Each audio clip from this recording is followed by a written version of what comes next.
Well, thank you. I'll call the meeting to order. Welcome to the Development Property Committee meeting of June the 15th. Thank you for all being in attendance. It's a little chilly out there today, but it's kind of nice. I understand you get some issues at the county building. It's a little, we'll get that under control, I'm sure, eventually. Welcome to everyone. Roll call has been taken. Yes, and we have quorum.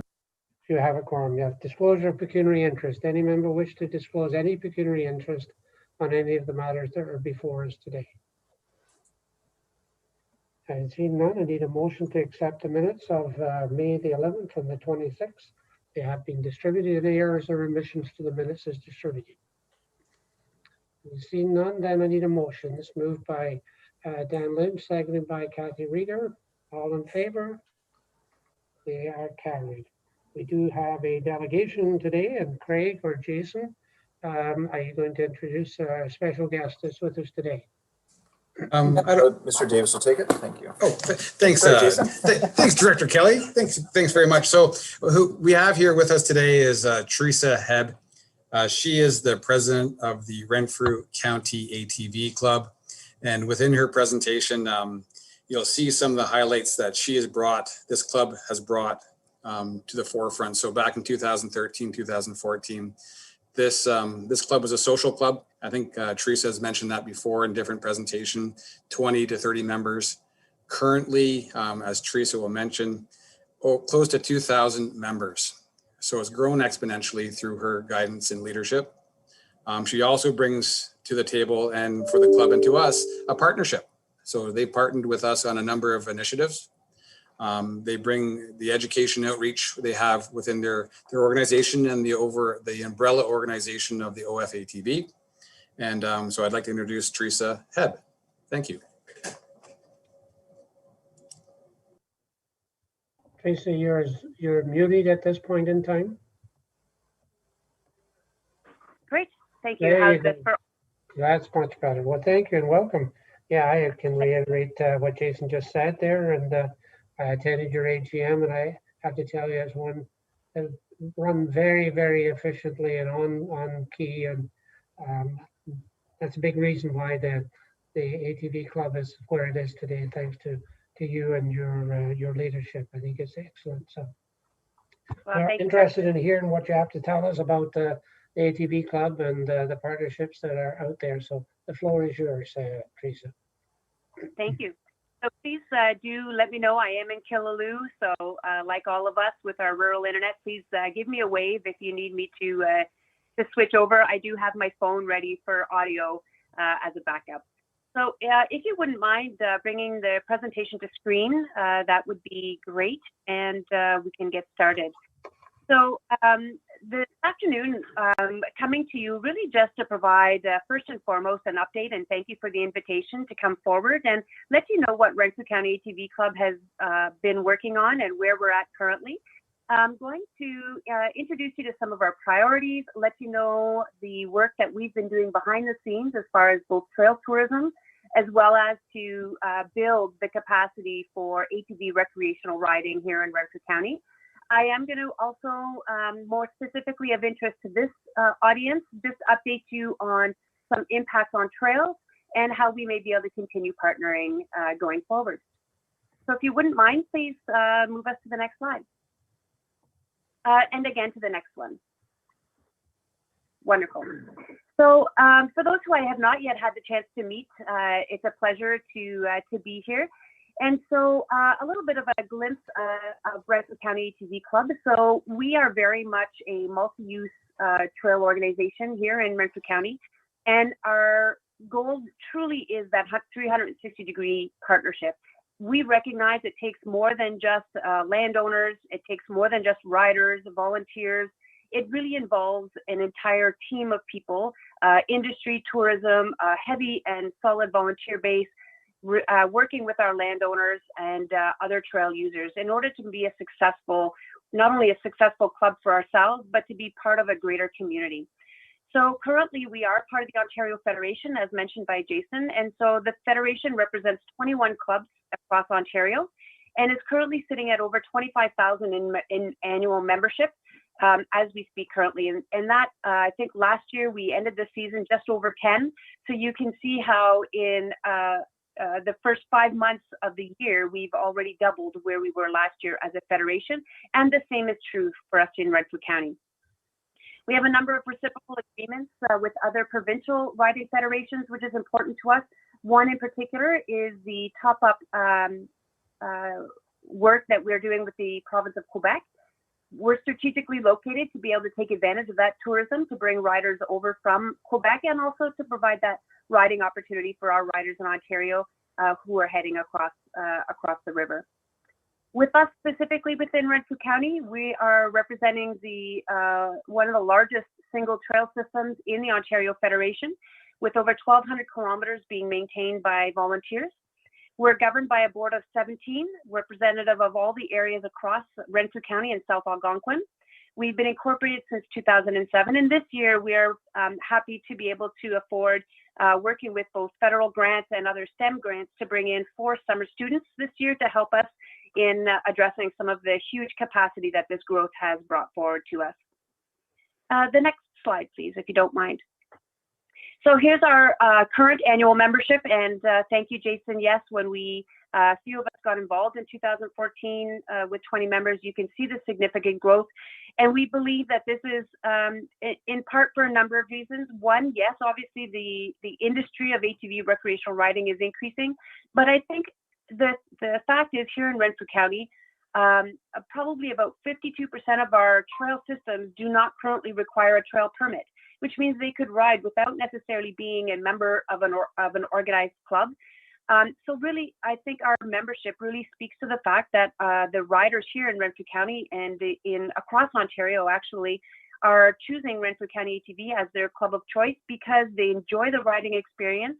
They are happy to see the values that this club is putting forward. They like to see what we're doing as far as providing value and trust to our riders. And so those are some of the things that we're proud of, the work we're doing, the transparency we have, and what we're able to provide to our riders and our trail tourism. Our next slide, please, if you don't mind. So we have a number of partnerships already existing with a number of our municipalities. So most recently, we just signed our land use agreement in May, or actually, yes, in May for Madawaska Valley.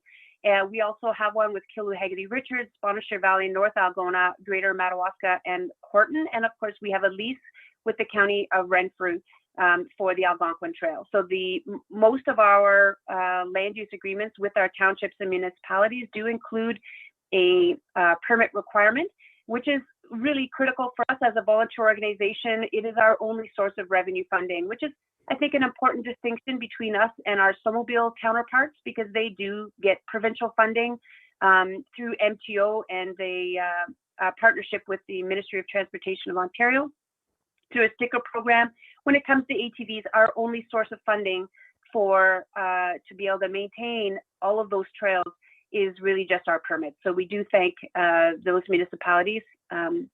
We have a new delegation upcoming to Whitewater Region this coming month, and we're still pending discussion with Laurentian Valley. So we've done a number of delegations, but the decision is still pending. The next slide, please.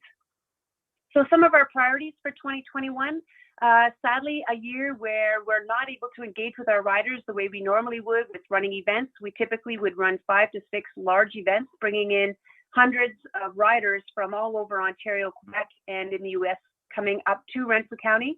In that absence, our focus has really been on 2 areas of safety, both the rider safety, so how can we continue to encourage safe practices for our riders, but also the safety of our trails. And then the last piece is our rider engagement, having to change how we do business, like many other not-for-profit organizations, and adjusting to a pandemic environment. With rider safety, we have a trail warden program, which I have a slide upcoming that speaks a little bit to that. We also have 2 certified instructors that can do ATV and UTV, so side-by-side rider safety training.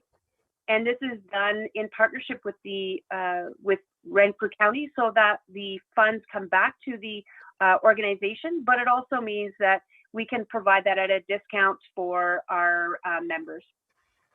We're also incorporating ATV route signage across our trail system. So if you don't mind, if you could go back just one slide.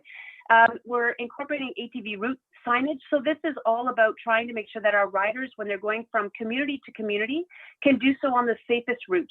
It's also our efforts to try to make sure that when riders are out in the bush and enjoying the bush, we also want to be able to get them into the communities so that they can take advantage of some of the accommodations, places to eat, gas stations, etc. So we truly are trying to connect all of those communities to ensure we move our riders around our townships and our municipalities.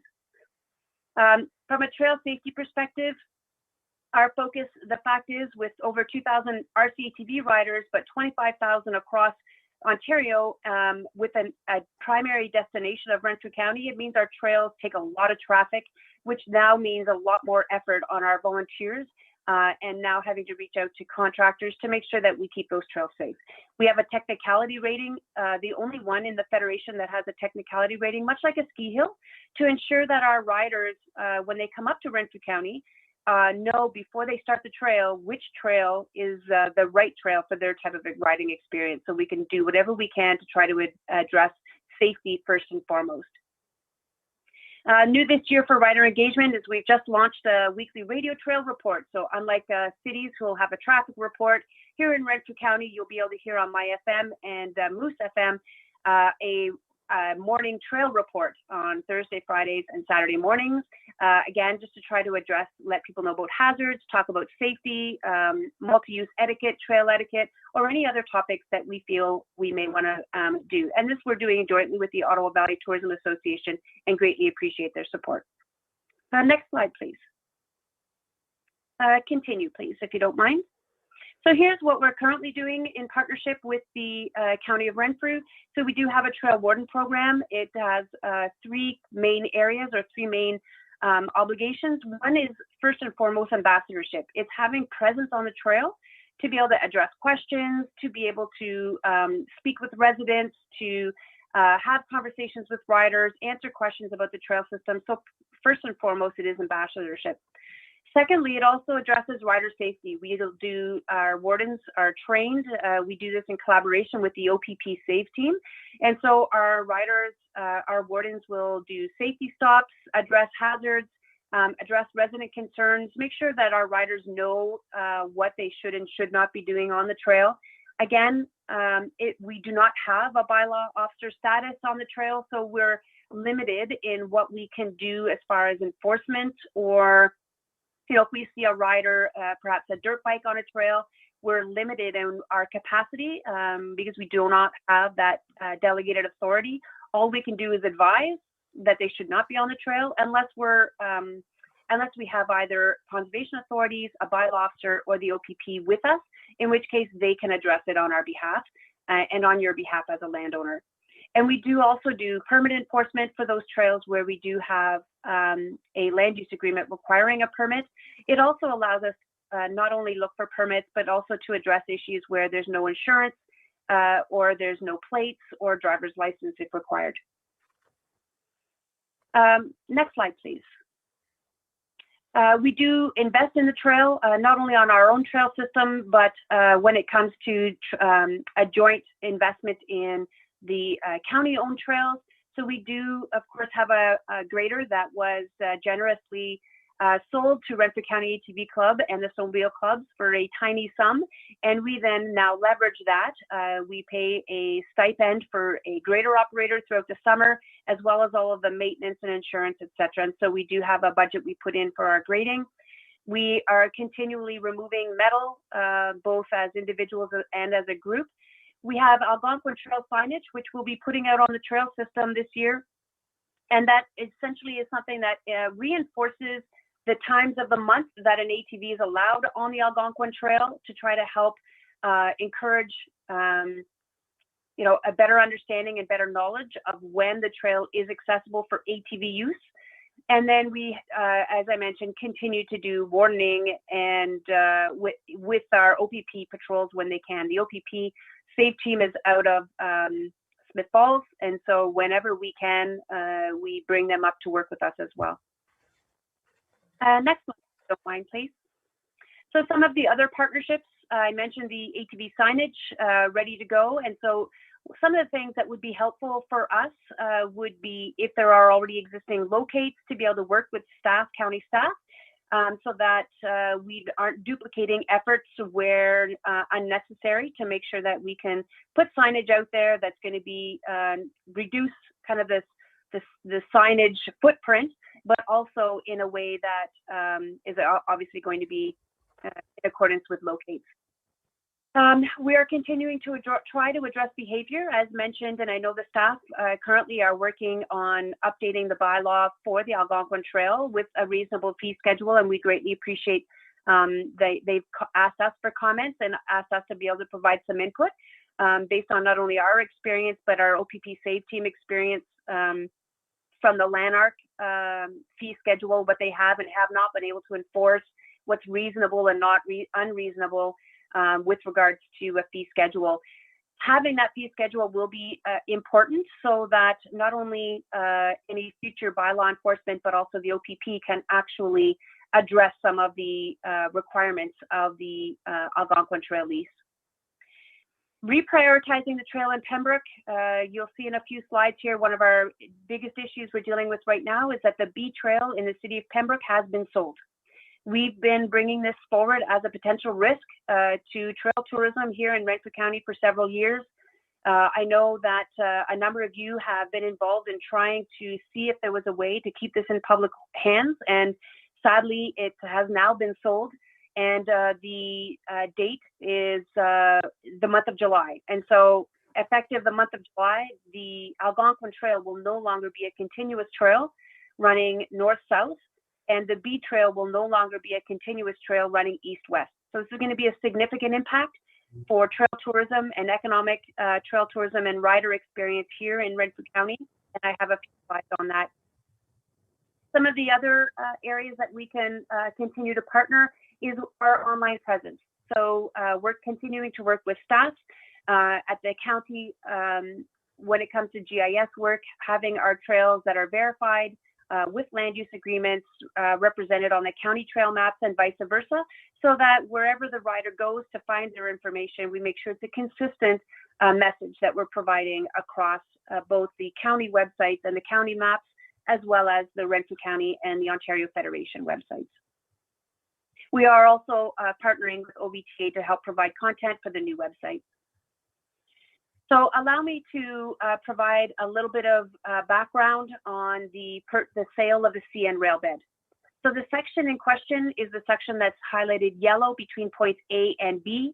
I don't have the precise locations, but what we're being provided from CN is that essentially the section that goes from west of Bennett Street, so the Bennett Street, west of the Bennett Street and Paul Martin Drive Bridge, including the bridge, and then continuing east as far as Hawthorne Lane, which is where the bend of Drive-In Road. That section has been sold to private property. As I mentioned, it will be closed as early as mid-July. It could be closed earlier because if we cannot find an agreement with the landowner to try to extend at least until the fall, the Snowmobile Club will be dismantling the wood and salvaging what we can off of that bridge to reuse it and repurpose it on other bridges.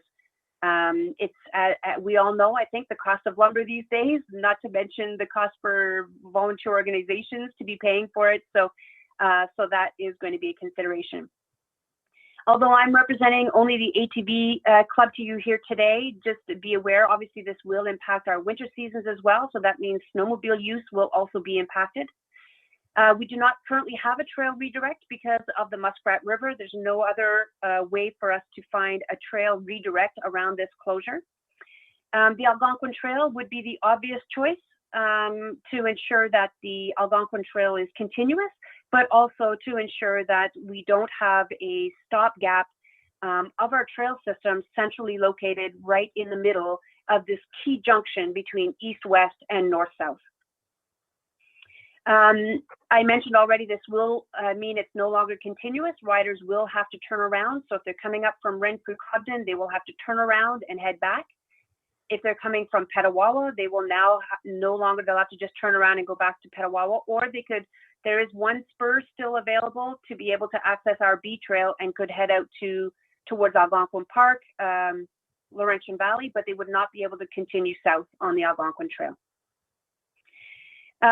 We do have a few things that we're doing to try to help address this, and I think they're on the next slide. So if you don't mind, we can proceed to those slides. So here's what we've been trying to do. We have made a formal request through staff at the county to access the Algonquin Trail. We currently have a lease, but we're asking now for a formal access. Although it would have been great to be able to look at this perhaps in the coming years, the sale of the B Trail has made this an imminent requirement in order to maintain a connected trail system. We've contacted the new property owners, and we continue to try to arrange a conference call with them. Has not yet happened, but we will continue in those efforts. Our intent would be to extend that to the fall, even if it means at our cost, as long as we can still salvage the wood off of that bridge when the time comes. We have made delegations and continue to do so with Laurentian Valley to try to garner their support. We've provided an email update to all of the mayors and CAOs and the recreational and economic development staff for the surrounding townships and municipalities. A business backgrounder has gone out now to all of the both the Chamber of Commerce, the Petawawa Economic Development, the Pembroke Business Improvement, and other townships. And so this coming week, tomorrow evening and Thursday evening, I'll be hosting an open house, virtual open house with businesses to make sure that they're aware of the impact and to ask for their support. It is a challenge as a not-for-profit organization for us to continue to try to advocate for trail tourism and for riders on behalf of everybody, but yet we're the volunteer organization trying to do so. And so we do need the support of both our municipalities and elected officials, but also our business owners who have a lot to gain from having a continuous trail system. So we will have 2 open houses. They will be done virtually. And I was just speaking with Trevor Riley, and he will be doing a live broadcast on Cogeco of those as well. We've emailed and notified our riders and members, and we have a number of other radio interviews on this topic scheduled for this week as well. The next slide, please. So I think it's important to recognize why we are not looking for a road solution. While some may suggest that we just divert and go on to Drive-In Road and then go on to Town Line Road and then onto Bennett Street Road, there's a number of reasons why that is not an ideal solution. First and foremost, we want to make sure that it would be safe for our riders, safe for other road users. The other thing, though, is that Renfrew County is known as a primary destination for trails. If we wanted to go to a primary destination for roads, we would probably go to some of our more southern clubs who don't have that abundance of trails that we have. There's a big reason why, besides the rider experience, we're trying to avoid road use, especially when it's a critical piece of continued trail. First and foremost, it means that the ridership now is going to be impacted. So if a rider is going to go from a trail to a road, they now have to be able to meet MTO standards. So that means our families who have their children with them on side-by-sides, if they're under the age of 8, will no longer be able to use this trail. So they will have to turn around. If we have riders who have a non-manufactured 2-up, so that means we have on a trail, you can have a passenger on a non-manufactured 2-up ATV, not the case on a road. And so again, that population would have to turn around. It also impacts our families who often have, in our case here in Renfrew County, we often have multiple machines and vehicles in the same family. And so if a family is trying to go out as a family outing and their riders are on a smaller CC machine, they would have to have their full G2 in order to continue the trail. Otherwise, our families in that situation will have to turn around and no longer be able to continue the trail. So these are a number of the reasons why we are not looking for a road solution and why we are trying to find a more permanent solution. recognizing once we're on a road, it's very difficult to get off a road and back onto a trail. The next slide, please, if you don't mind. So what we are recommending, I mentioned our efforts to try to secure a land use agreement with the new landowners. We know this will not be a permanent solution. They have plans for that. They're planning to dismantle the bridge. They're planning to remove the aggregate, and they're selling off the property. So we know this is not a permanent solution for us, but we will see if we could at least push it into the fall to give us more time to find a permanent solution. We will continue to pursue the official request to be on the Algonquin Trail and do whatever we can to help support in those efforts. And we will continue to engage our business and stakeholders to help support us in that endeavor. But barring a trail solution, it really means that the trail will be closed in the city of Pembroke, which means we no longer will have that ridership.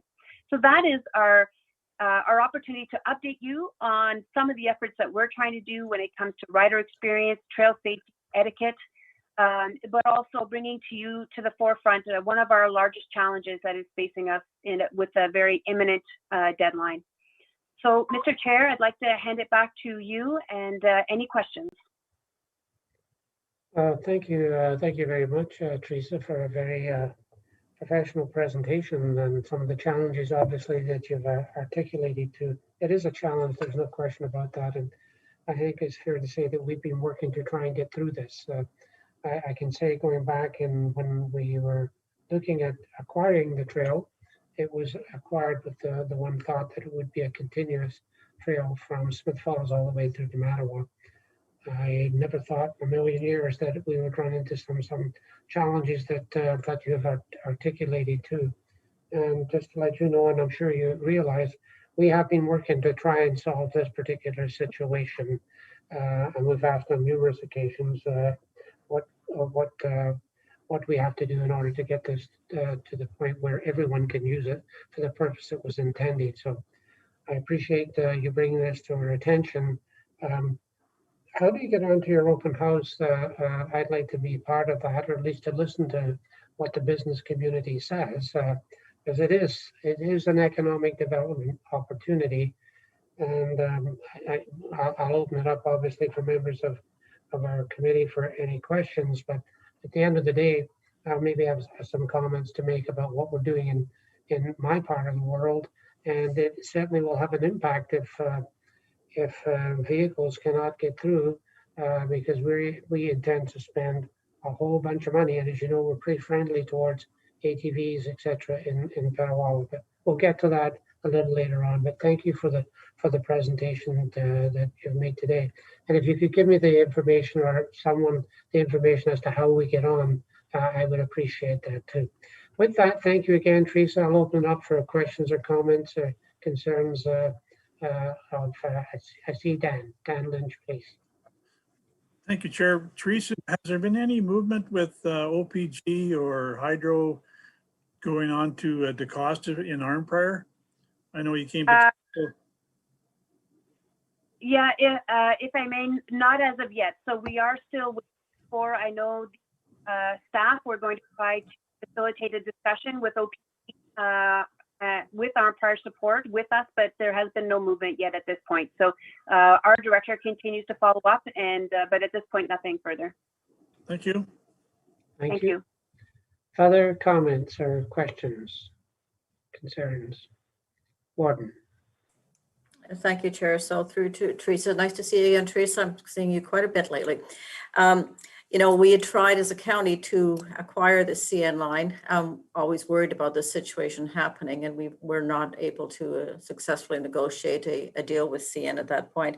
So, I mean, my hope is that you actually do have a conversation with the new owners of that section to at least get you through this year, and you know, just have an opportunity then to work through some of the challenges that'll face us all right now. You know, the reality is, I think that even going through the Algonquin Trail through Laurentia Valley in the city of Pembroke, there's some concerns around some bridging there that would have to be taken into consideration. Should that happen, I'm trying to figure out if you were going through the city of Pembroke on the Algonquin Trail, at what point do you join back up to the CN line? That's my first question. And the second one is, Now that they're starting to sell it off, there is going to be no guarantee that the section to the west of the city of Pembroke and the CN line is going to be available for much longer either. So those are the two questions I sort of have here. Absolutely. So at this point, the Algonquin Trail will connect with the CN around the Jean Avenue area on the west end of Pembroke. So where the Algonquin Trail will come up to Pembroke Street or Miramichi Lodge, there is a spur that goes off to the right and will cross Jean Avenue. So that's where it connects to the CN. And so again, coming from Petawawa area, coming from the north or even beyond when we eventually stretch to Mattawa at present, and you're right, the CN is, all of it is still for sale. It's just a matter of time before somebody looks at that as an opportunity for development. So at present, they would be able to come from Petawawa, take the spur, and then they would be heading west towards Algonquin Park. So they would continue to be able to get to Barry's Bay and the rest of the trail system, but they would not be able to continue to go south, nor would they be able to continue to Whitewater region. So really the crux of it will be that east-west piece. So we've been working hard to leverage that bridge across Quebec to bring in trail tourism from the province of Quebec through Whitewater region. It would have to stop now at Greenwood Road. Well, it could continue as far as drive-in road, but they'll have to turn around there anyway. So they could come in. Greenwood Road is essentially just beyond Greenwood is where the connection between the Algonquin Trail and the CN is, again on the east end of the city. If supplementary, Chair, if I may. Go ahead. So the connection to Quebec over the bridge, is that actually open to ATV traffic at this point in time? So currently it is not. We've just had a meeting recently with Pontiac Economic Development, who brought a meeting of both the snowmobile and ATV clubs, myself and Terry Vaudry, demonstrating how we work together. But really the focus was to try to get the Pontiac side, like the Quebec side, ATV snowmobile clubs together. So currently it does not extend over the ATVs are on the Quebec side yet. They are working with transportation over there because they have to get permission to cross the highway.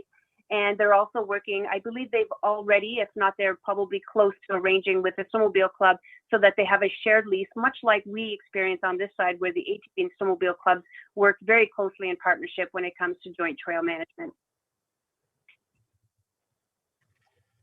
Other comments or questions from members of committee? Okay, well, thank you, Teresa. You have to feel very proud of the success that you've generated. I can remember I can almost name the 20 riders back in 2014, and I'm sure you'll be hard pressed to know the names of all of the riders that are there today.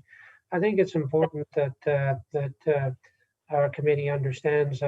Last night at our council meeting, we agreed to develop on just close to the Algonquin Trail, and thank you for your support on this particular situation. That's a comfort station along with a rest station and a hot area with hopefully, and that's going to cost in excess of $300,000 to the county, to the town of Petawawa. That's a large amount of money. And the idea behind that, of course, is to get free flowing through from everyone, everywhere that you've just articulated. So I've got some concerns about wanting to spend that type of money if it's coming as far as the lodge, turn around and go back where you came from, or coming up and turning around and going back somewhere around just past Cobden. That was not the intent. So we've got some work to do. And I have some concerns as with my other hat on that this is an economic development thing. And I think you see that. I know that for a fact. The businesses that you've talked about, restaurants, hotels, gas stations, et cetera, as far as ATVs, but cyclists as well. It's very, very important that we continue to work to make this a continuous trail. And I thank you for the work that you've put in there. You've worked tirelessly to get it to where it is today. And we want to see this a huge success. And it's certainly a little bit of cooperation from everyone. Hopefully we can make that happen, because it is important. tourism is a rising star within the county of Renfrew, and this is one of the main players as far as tourism is concerned, not only on the ATV side, but snowmobile and cycling and walking, hiking, etc. So, yeah, we've got some work to do, to continue to do to try and make this a reality. So, again, thank you for what you've been doing. I know the business community is very high on getting this done. There seems to be a bit of a challenge getting those who can make it happen come to the table and make this a reality. So again, if there's no further questions, thank you again. We appreciate you coming, Teresa. The door is open at any time, and we will continue obviously through Jason and Craig to work with you and your team to make it a reality going forward. So thank you for that. Thank you very much for the time this afternoon. Thank you. Thank you. Bye-bye. Bye-bye now. Okay, we'll go back to the agenda. Development and Property Department report, page 3. Craig, please. Thank you, Chair. Good afternoon, everyone. Okay, item number 1. I'm just going to look off screen because I am working on 2 screens, so I apologize. The eye movement up and down. The residential and condo sales statistics are item number 1, located as appendix 1. You'll note, interestingly enough, this is year to date, April over April. The percent change in the average sale price is listed as 37.3% as an increase. So quite the difference year over year.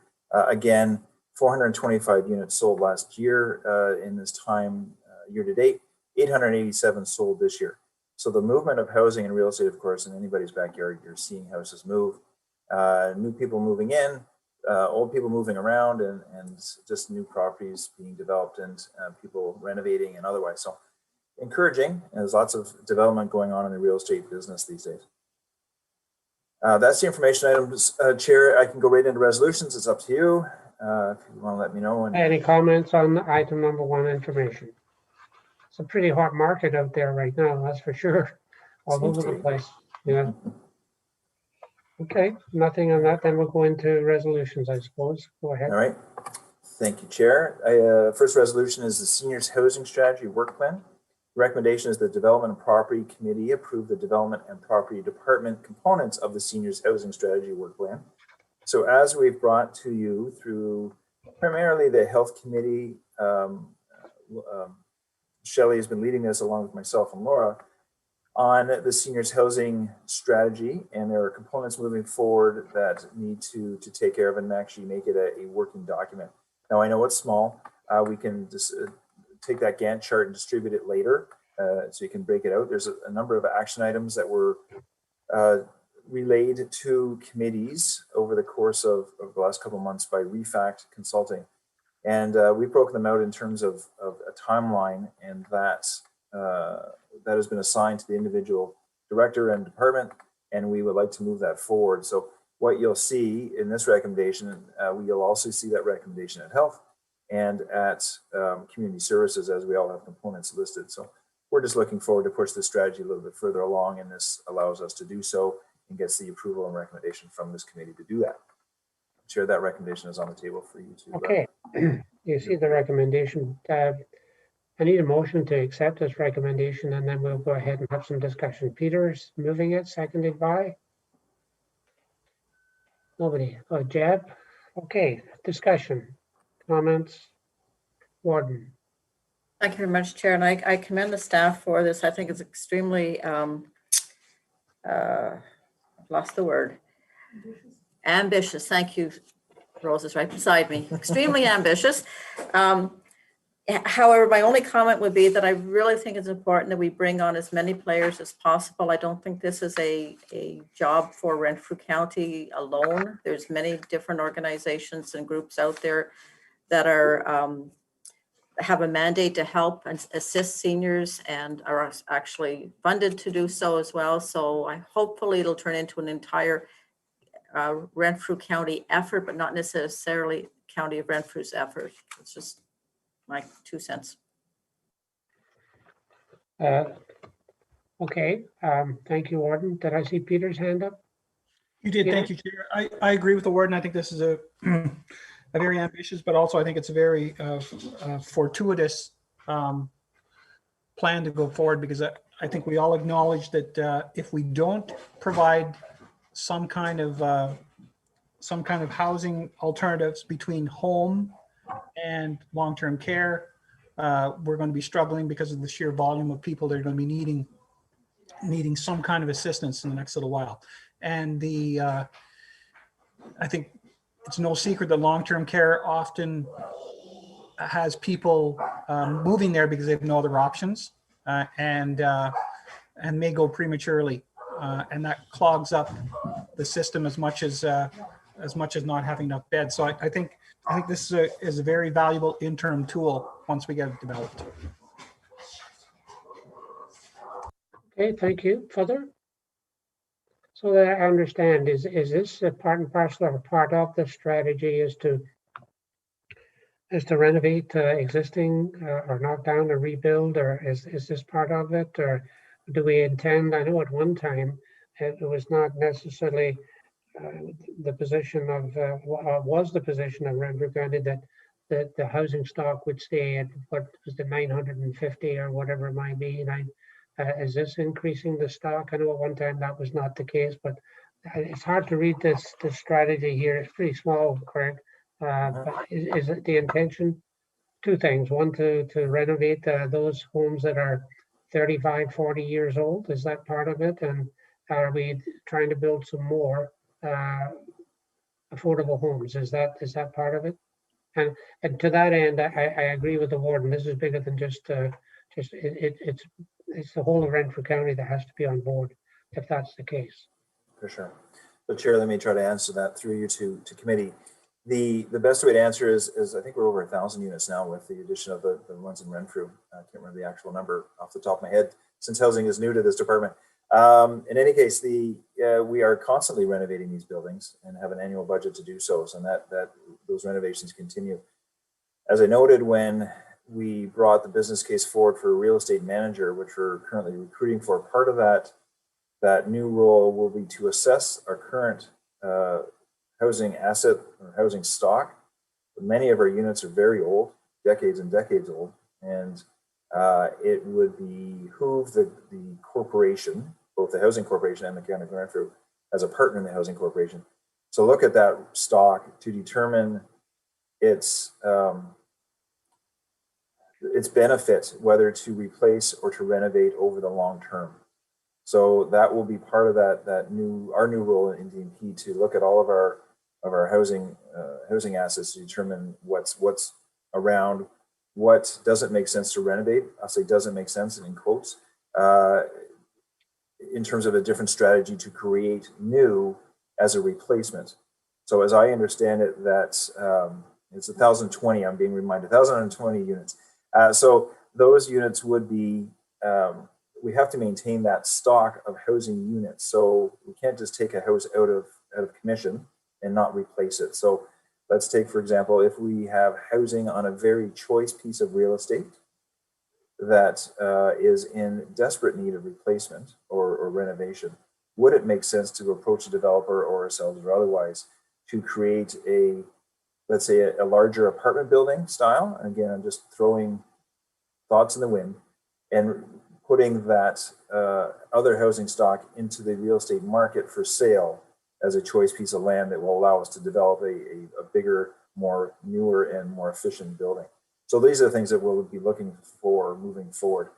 Now, I think we're not aware is, and I know that we've had conversations in the past at committee, is where we're at on different mortgages over the year and where that stands. And Mr. Foster, Mr. Morrow may be able to answer that question a little more fully than I can, but definitely is looking at the stock to ensure that the housing that we are providing is there. Now, the second part of your question, if it can, is are we building more? That hasn't been directed to committee yet or to staff, but I think that what we've heard through the housing and homelessness study and the housing strategy is that there isn't enough affordable nor attainable housing for people in the county, and we would have to look at that moving forward.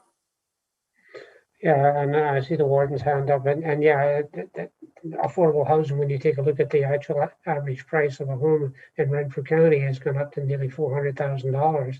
It's getting to be almost not affordable for a lot of individuals, and so there'll be a lot of pressure on us on that end of it, but also those who are getting a little bit older, myself included, are looking for other options. So the other one that I think we have to get a real handle on is we did inherit a lot of these homes, but we also inherited mortgages with them as well. And I don't know where we are with that number as well. I think I talked to Jeff a little bit about the treasurer about that, but that's an important number too to find out where we're at. I see the warden had their hand up. Warden. Thank you very much, Chair. And I just think it's important that we don't confuse community housing with the seniors housing strategy. They really are two separate things as far as our community housing is concerned. We do have seniors living in community housing, but it's much more than that. So, we have to look at it very carefully. I think if you look at and you review the seniors housing strategy and then the work plan, you'll see that there's a lot of steps to be taken at this point. Partnerships to be built on.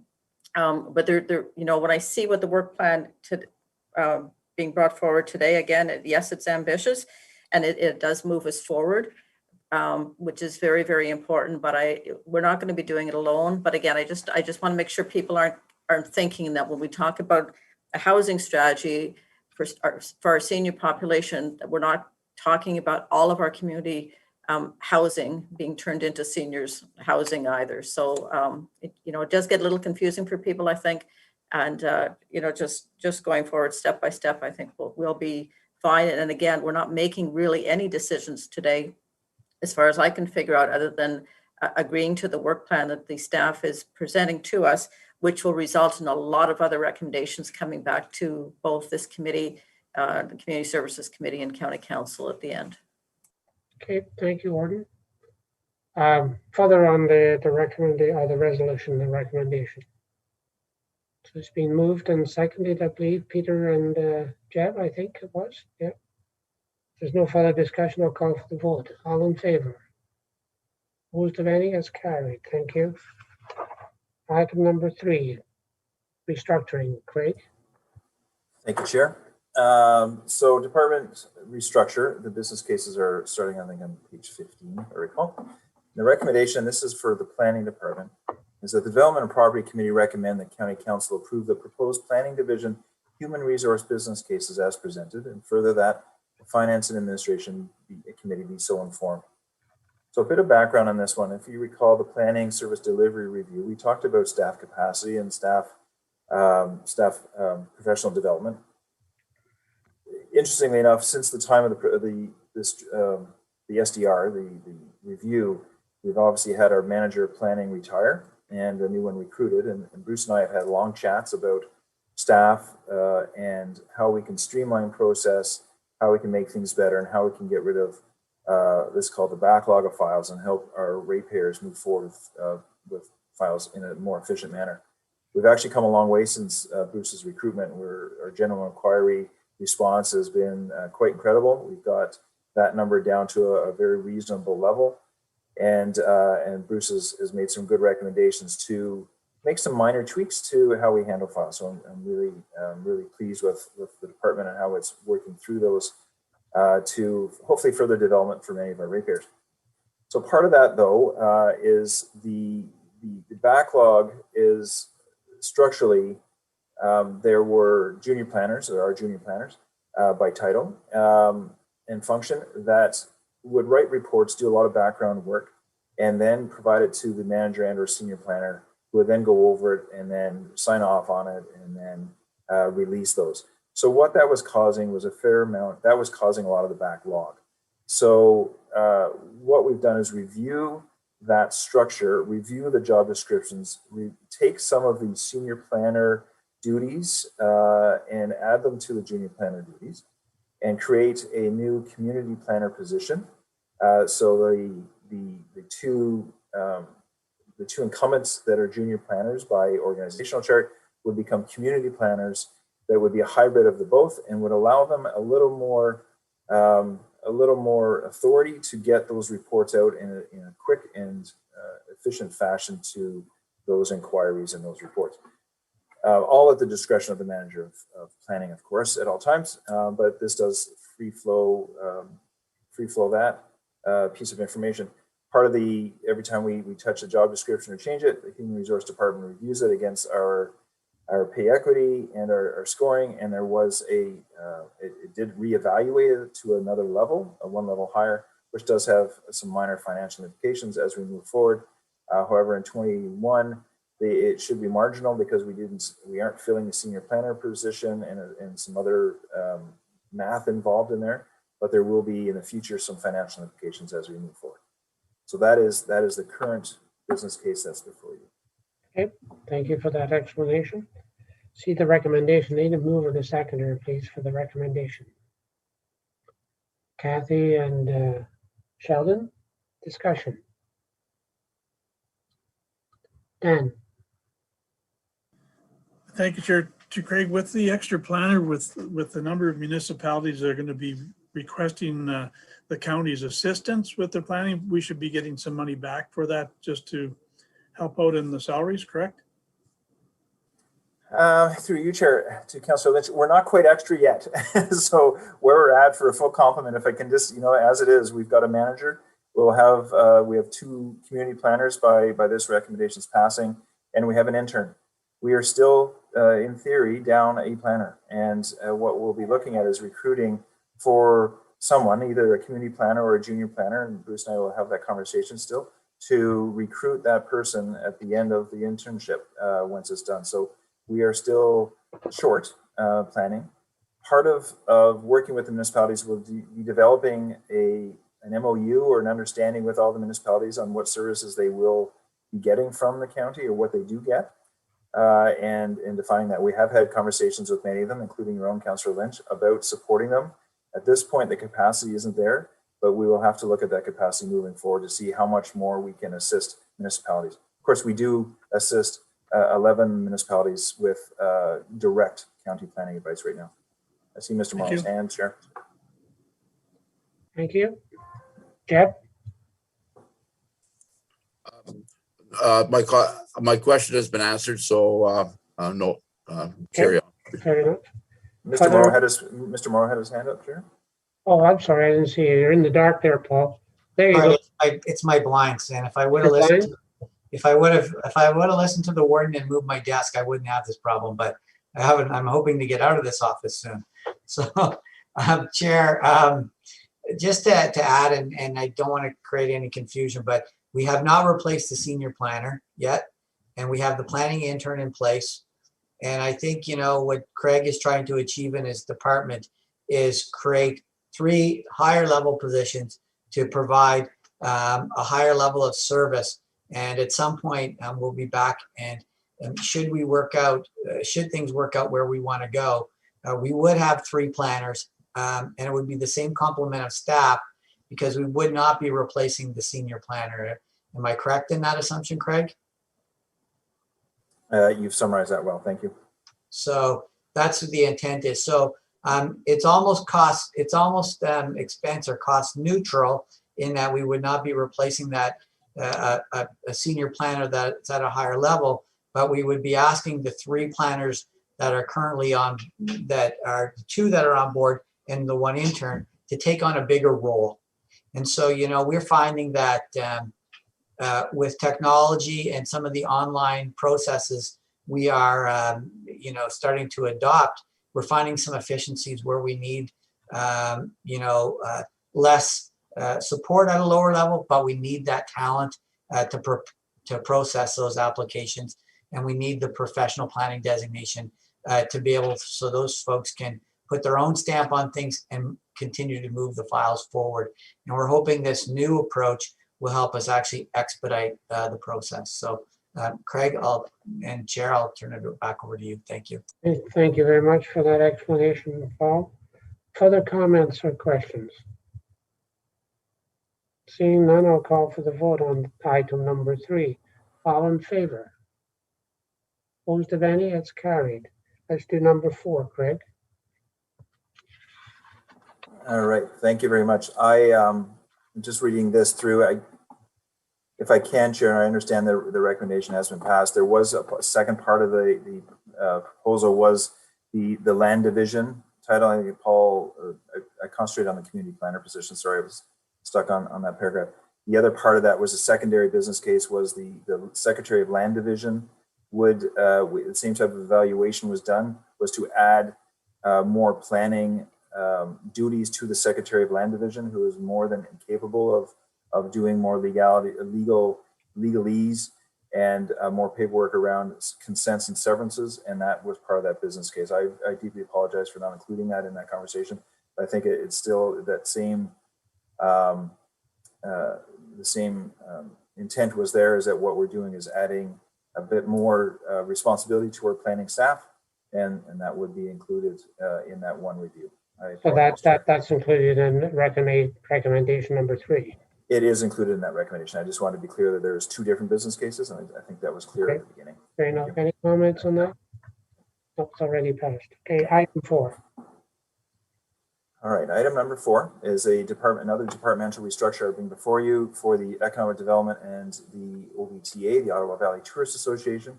This is a little more simple. We have been, well, I'll read the recommendation. The Development and Property Committee recommend that County Council approve the proposed Economic Development Division and Ottawa Valley Tourist Association, OVTA, human resource business cases as presented, and further that the Finance and Administration Committee be so informed. So on this one, we're just trying to realign with an impending retirement some of the responsibilities of 1 or 2 of the positions and realign the realities of the titles to better suit what's happening in the economic development world. So on the economic development side, we're just looking at retitling the position from Information and Research Coordinator to Economic Development Coordinator. So a little more fitting to the incumbent's role that she plays in assisting businesses throughout Renfrew County as an economic development person that also assists us with research and information, but also helps out on special projects. So that's just a title change with no change to the grouping and or rate. On the other side, we've had a long vacant position in the OVTA when Lauren McElpatrick left us early in 2020. So we have, throughout the pandemic, been working with 2 folks in our regular 3-person complement. But now realizing as we move forward in tourism is that we will need to create just separate responsibilities to deal with industry relations and working with our members at OVTA and all tourism businesses as they are needed and as support is needed as they come out of the pandemic. So we're just looking to create some new responsibilities for that position, and with that change was a minor change to the grid to allow that. And the third part of the recommendation is that we are very sad to announce that Ms. Helena Giroux is retiring in July, who has long been with the County of Renfrew and OVTA. So we certainly do wish Helen all the best in her retirement. And Helen has been someone at the corporation who's been fantastic to us all. She's been responsible for maintaining the books of the OVTA and keeping myself and Alistair and Melissa and everybody on track and in shape. So we will definitely miss Helen and wish her well in her retirement as her and her husband make their new life together. But with that, we have reviewed that position and have looked at some minor modifications to that and have rescored it accordingly, and have just retitled the position to be more of a broad-based economic development and tourism assistant, administrative assistant, if you will. So that's been rescored. So again, because of the rescoring of 1 up, 1 down, and some other changes, the result of the changes is a nil balance. So that, Chair, is a long-winded response to item number 4. Thank you. Okay, so you see the recommendation. I need a mover and a seconder to accept this recommendation. Peter, seconded by Dan. I'll open up for comments and discussion. Members of the committee. And any of the 3 that you're talking about. And again, we wish Helen all the very best. She's been a great, steadfast individual at the DMP and the Ottawa Valley Tourist Association for many, many years. So there's no further comments or, oh, pardon me, Jeff, go ahead. Go ahead. Thank you. Hear me now? Yes, I can. Yep. Great. I'll shut up then. Oh. I was just wondering, in the one staffing report with the administrative and business support assistant, so I has the is there a big change in the quantity or the quality or the complexity of the work that's being performed? So I noticed the others seem to be moving up the tree, and I was just wondering if there was that much of a change in this position. Great.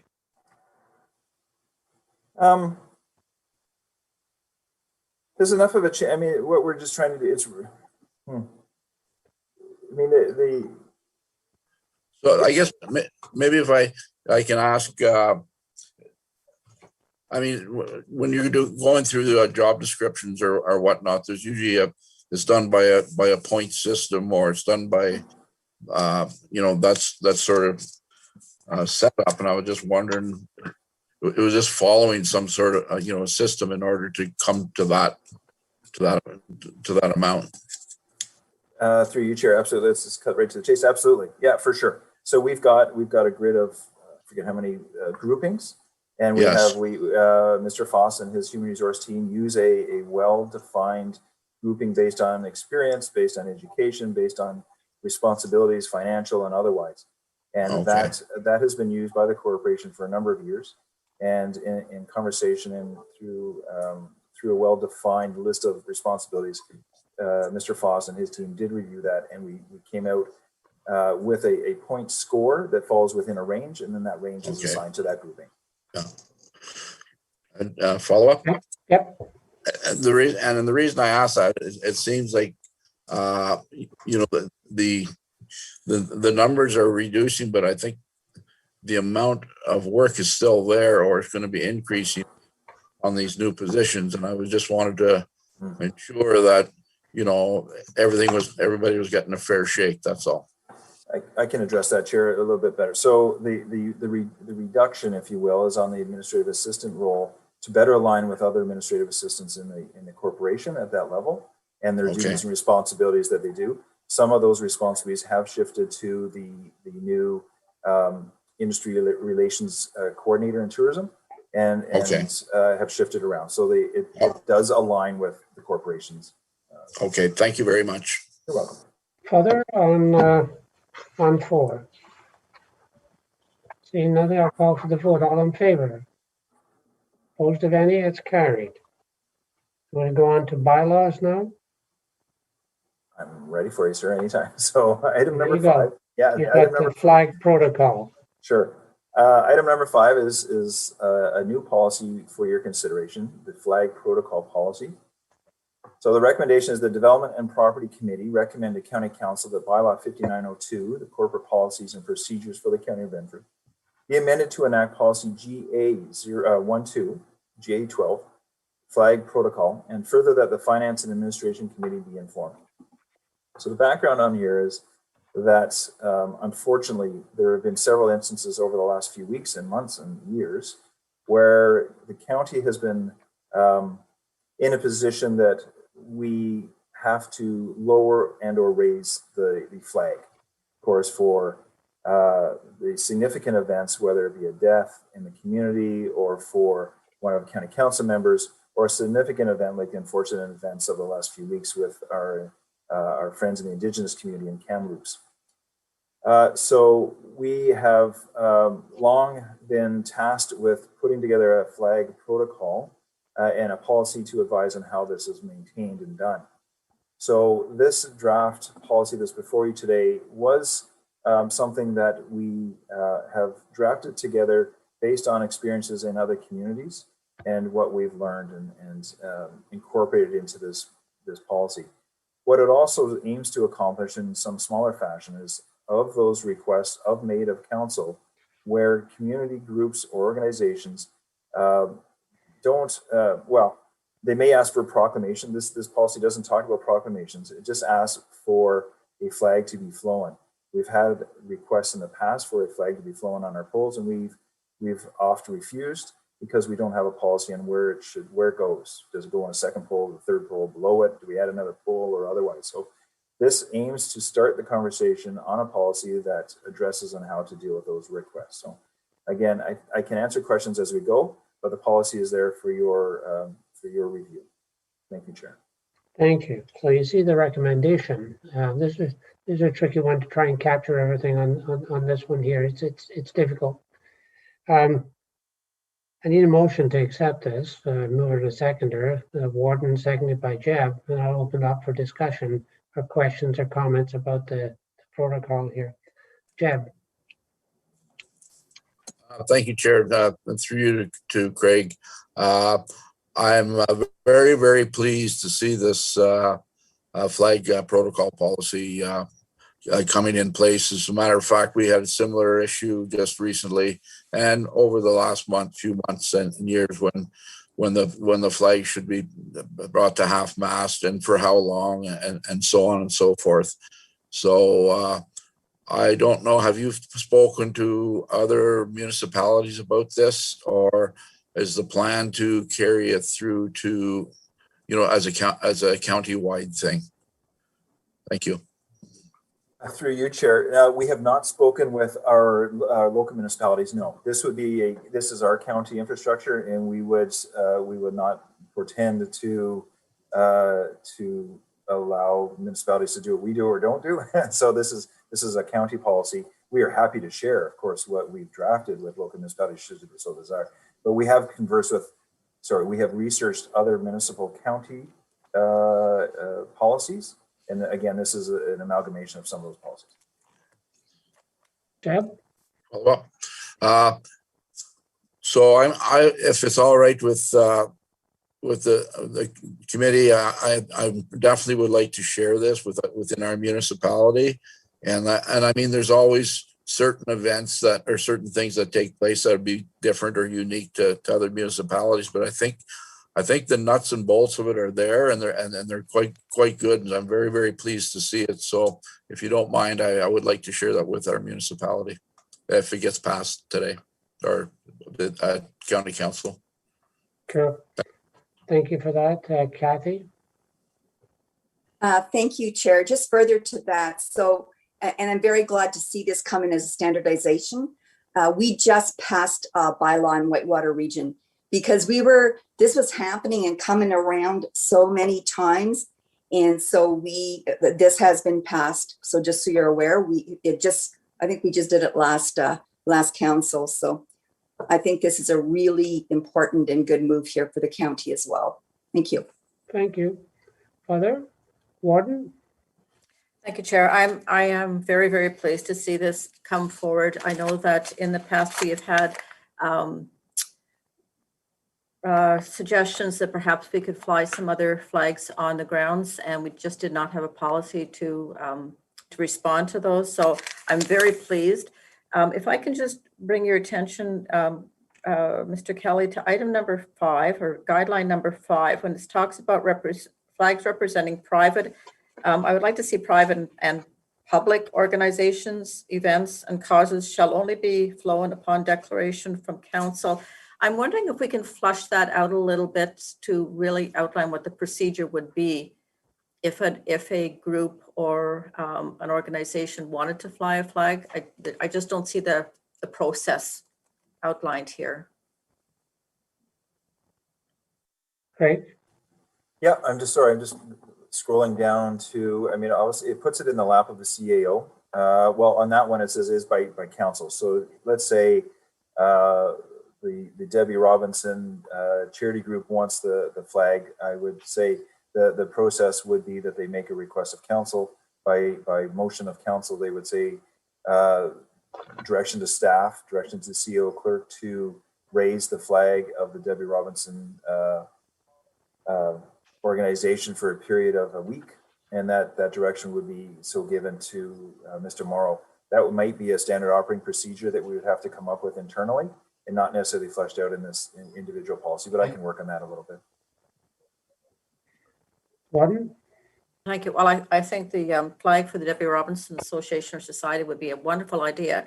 But that being said, I'm looking for something even a little bit more than that. I'm looking for, should say a group want us to fly their flag permanently on grounds, what the process would be in that case as well. Yeah, okay, yes, I agree through you, Chair, to the Warden. It was not contemplated. That would be a something that would be that's infrastructure. We would have to add a whole new flagpole, right? And that would have to be certainly a request that is beyond staff to originate and or to review. It would have to be direction to from County Council to take care of that. That's, we can look at that. Okay, as a provision. I see Mr. Morrow, Chair, may have a comment. Thank you, Chair. Through you to committee, maybe to address Warden Robinson's point. We could work on it between now and County Council and have a conversation with the warden about adding a section that outlines a bit of a process. Should someone make a request to fly their flag on a permanent basis at the County of Renfrew, and what that process would be. You know, we could do a section, we could add a section to it and address that. And then when we bring this back to County Council, that would be in the revised document. But we would need committee's authorization to direction to staff to amend it between now and County Council. If committee would be okay with that, we would be happy to take that on. Okay. Yeah, I think it's important that you have a protocol so that, you know, staff knows, that everybody knows where they're going. We've been running into a little bit of an issue with that.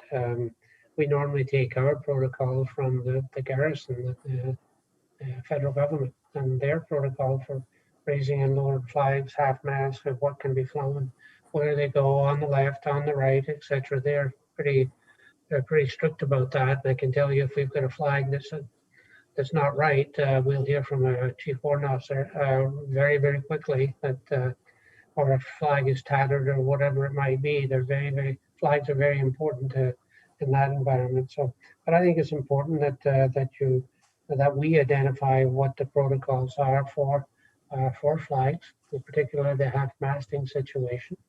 That's a very important one, and you can run into some challenges with that, but nonetheless, yeah, I don't have a problem coming forward with some sort of I wouldn't call it an amendment, but maybe another clause in there that speaks to what the warden is talking about.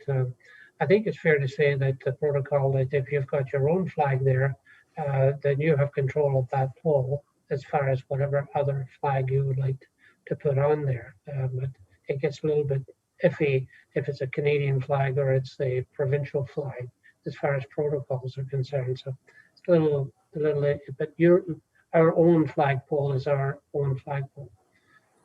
Craig? Chair Sweet, I'm taking Mr. Morrow's suggestion, and perhaps because, well, Finance and Administration is to be informed of this policy, we do have a day, I would say a couple of days prior to Finance and Administration. I could flesh something out prior to Thursday and bring it to FNA, Mr. Morrow, if that's suitable, or I could bring it to County. Okay, I'm seeing some thumbs up.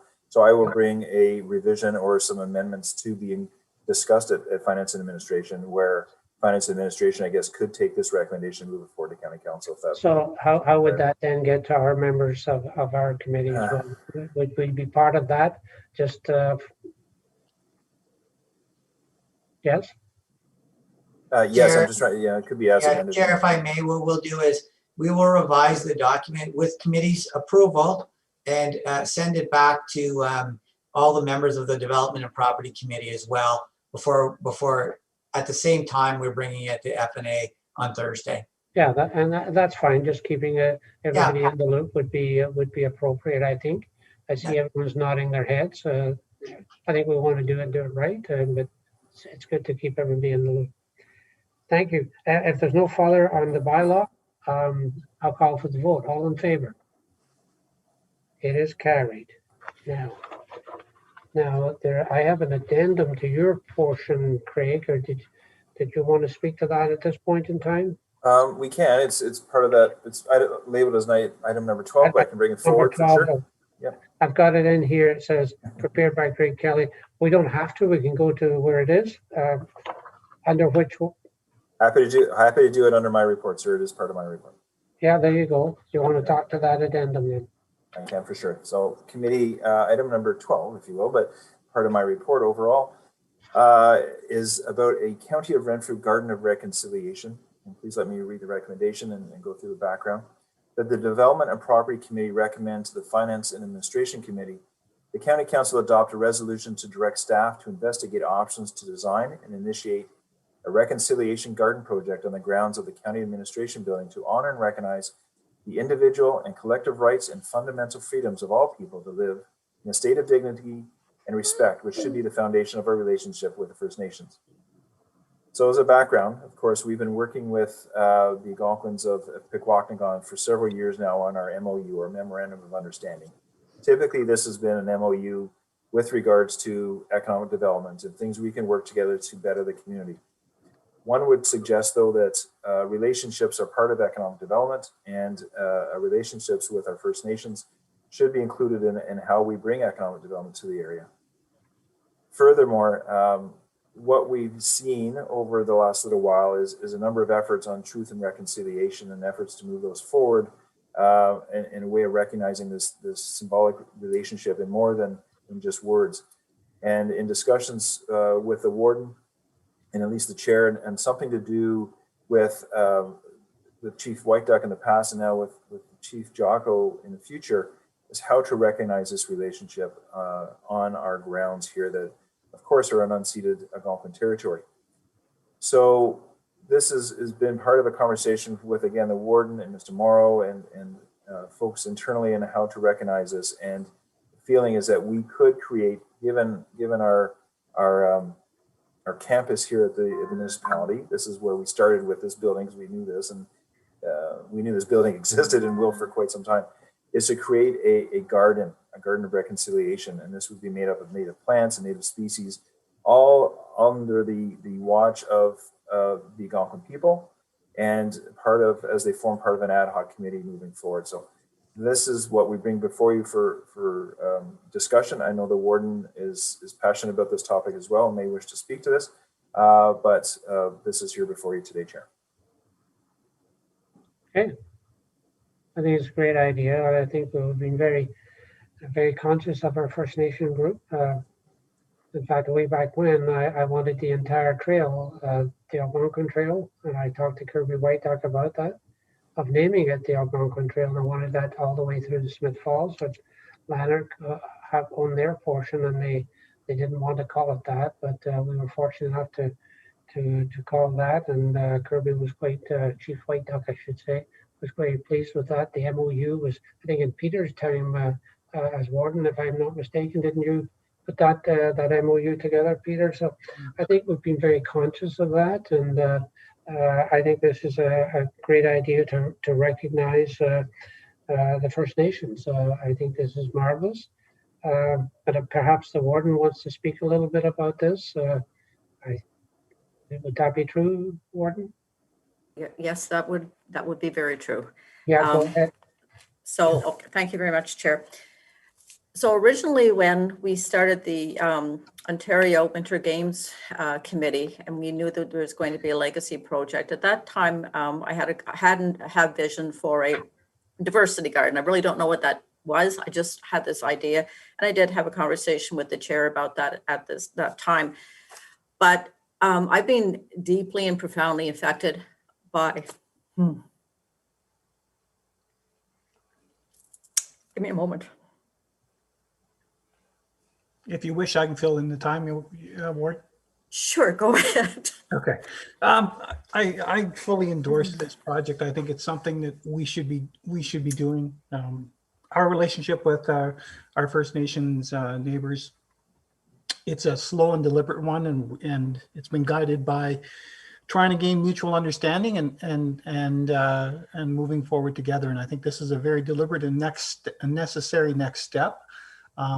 Too often as Canadians, we wait, and I think we're poorly led by the legislature and Parliament, because they're often hiding behind parliamentary immunity, and they use language that's often inflammatory or derogatory, or the very minimum promotes disrespect. And our chambers does not have that luxury, thankfully. So we have to speak the truth, and we have to speak with the mindset of healing and coordinating our communities, all of our communities.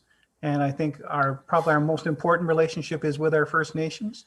And we need to demonstrate consistently and constantly that we respect it and we're aware of it. And I think this is truly a great step forward. And as I said, we're often slow and deliberate, but we do take steps forward. And this is a necessary step forward for us to keep demonstrating how important that relationship is. And I can't speak about how proud I am of this. Okay, if I think I have my act together. So, bear with me, because when we get to county council at the end of the month, same thing is going to happen to me here. So anyway, we find 217 children in unmarked graves, and that didn't happen by accident. So I started looking at the Truth and Reconciliation Commissioner's report, and some things that just jump out, and I have to share them with you. The word residential appears 48 times, church 12 times, residential schools 21 times, children 25 times, and survivors 12 times. In total, in the Truth and Reconciliation Commission report and call to action, phrases linked to children stolen from their families occurs 118 times. And as Councillor Emo said, what are we waiting for? We need to do something. We need to recognize this. We need to listen. We have to listen to the stories of the people from the residential schools, and it's going to hurt. And then we're going to listen some more. But as leaders, in our community, it's our responsibilities to step up to the plate and acknowledge our history and to move forward with some healing and some education. And I have had a couple of conversations with Chief Jocko. She's certainly on board with this. We will have to include many of the Algonquin people as we move forward. But I think that the time has come for us to actually have some action and do something to recognize our Indigenous brothers and sisters. And I think this is the first part. I coined the phrase reconciliation garden. I don't know if that's what we'll keep or not, but a garden grows. We're not going to create something that's stagnant. It'll grow and change and evolve. I have a vision for what I think it could look like, but there'll be, people involved will come up with a proposal. We'll come back to council with it. We're going to have to find some money somewhere. I don't know where that money is yet, but we'll find it. But I think it just sends the right message to all of the residents in the county of Renfrew, as well as our Indigenous community, that we care and that we're actually going to start moving towards the calls of action that up until this point, we've been pretty slow in reacting to. Thank you, Chair. Oh, you're welcome. Thank you. Very well said, Warden. Jeb. Thank you, Chair. I just wanted to, one of the questions I was going to ask is if there was any communication with the chief, and obviously, Warden, you've already had some conversations with her, and I think it's an absolutely fantastic idea. I would also be very, very happy to see when this does actually take place, that we have some sort of celebration around that area with the Algonquins and with council. Thank you. Thank you very much. Okay, is there further comments? I see the recommendation there. I need a mover and a seconder. Warden, would you like to move it? Yes. Okay. Very much so. Thank you. Okay. And Peter is seconding it. Yes. There's no further discussion on this. I think this is a tremendous step forward for the county of Renfrew. And I think it's fair to say we've always had a good relationship with the First Nations and the Algonquins. But I think this cements it and brings it back into focus quite clearly, given the situations that are out there at this point in time. So I'll call for the vote. All those in favor? Opposed of any? It's carried. There we go. I think we're finished with you, You are Great. finished For with me, the sir. time, Thanks. for the time being. And Economic- Mr. Baird, I believe, is next. Yes, thank you. Pardon me? Did you Mr. want Baird to is speak? next. No, I don't. Mr. No, Baird no, is I next. saw Peter. I don't know. He's waving, but He's do you have something you want to say, Peter? telling me Honestly, goodbye. Bye, Craig. Bye, Craig. Okay. Bye, Peter. Okay. Economic development, page 29. Alistair. Thanks, Chair. Good afternoon, committee. Item 1 under information is just the fact that attached is our completed report on the trail usage in the county of Renfrew. And recognizing that it's certainly our 2 key rail trails the county owns, but it did survey and has collected information about trail use on other club and organization trails, trails in our county forests, and even some of the private network trails that exist. So very thorough first look at the value trails bring to our residents and their ability to attract visitors, tourists, and investment. I think one interesting takeaway, and I do encourage you to look at it, is quality of life. And this is largely our residents and a number of our visitors. Top 6 reasons or valuable aspects of a trail is the enhancement of our quality of life. And that alone, certainly defines the need for this ongoing investment in trails. And there is the $3.8 million first measure of economic impact in a year of our trails across the county. Item 2's the work that ECDEV has done. It's preparing an economic impact report for Our Lady Seat of Wisdom College in Barry's Bay. And a very exciting project, and they requested some assistance, and Business Development Officer Dave Wybu did some assembly of data and impacts to help them justify their being able to award 4-year degrees to their students. So this will help them attract more students, keep students longer in the community and in the county. And so for the for Barry's Bay and the entire Madawaska Valley and the rest of the county, an economic benefit and a cultural benefit to have these young people and students from really all over North America.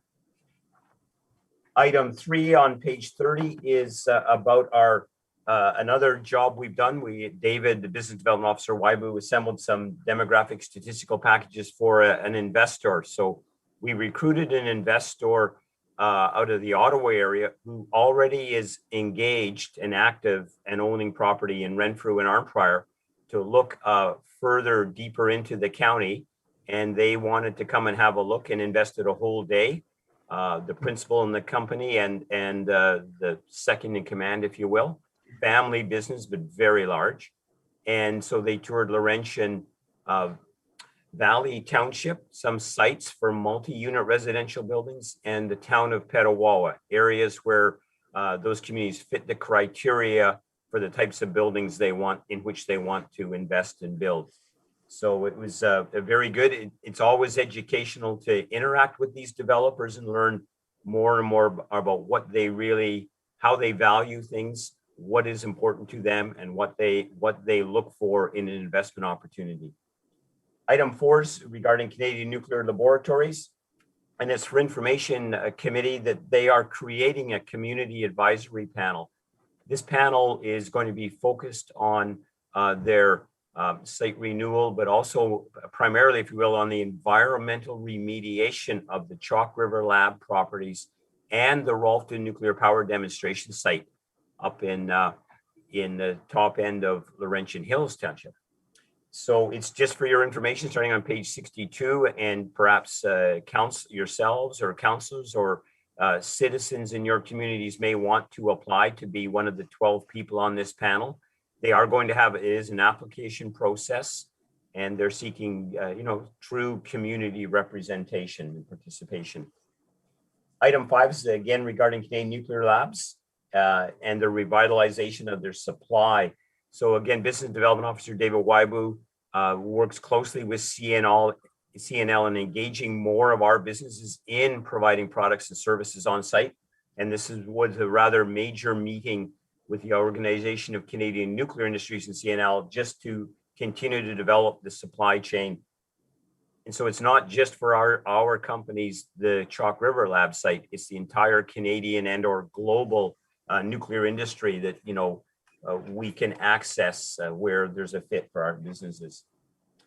Item 6, so we're into resolutions, Chair. Item 6 is a local leader in the maple syrup industry, has been recognized internationally. I have a bit of background in a recommendation, Chair, and I'll sum the background up if I may. That it's, of course, Mr. Ray Bonenberg. He's been inducted in the International Maple Hall of Fame. That is down in the States in Krogan, New York. And we all know Ray, and I've personally worked closely with him over the years in forestry matters and traveled to many events together and chatted about the forest sector. In recognition of his decades of service to the maple syrup industry in Canada and United States, was inaugurated in the Maple Hall of Fame in May 15th of 21. We've listed some of his achievements there. I like the first one. It's one of the places I first came to know Ray was when he coordinated the annual general meeting and conference of the Ontario Maple Syrup Producers Association here in Renfrew County. I was one of his presenters.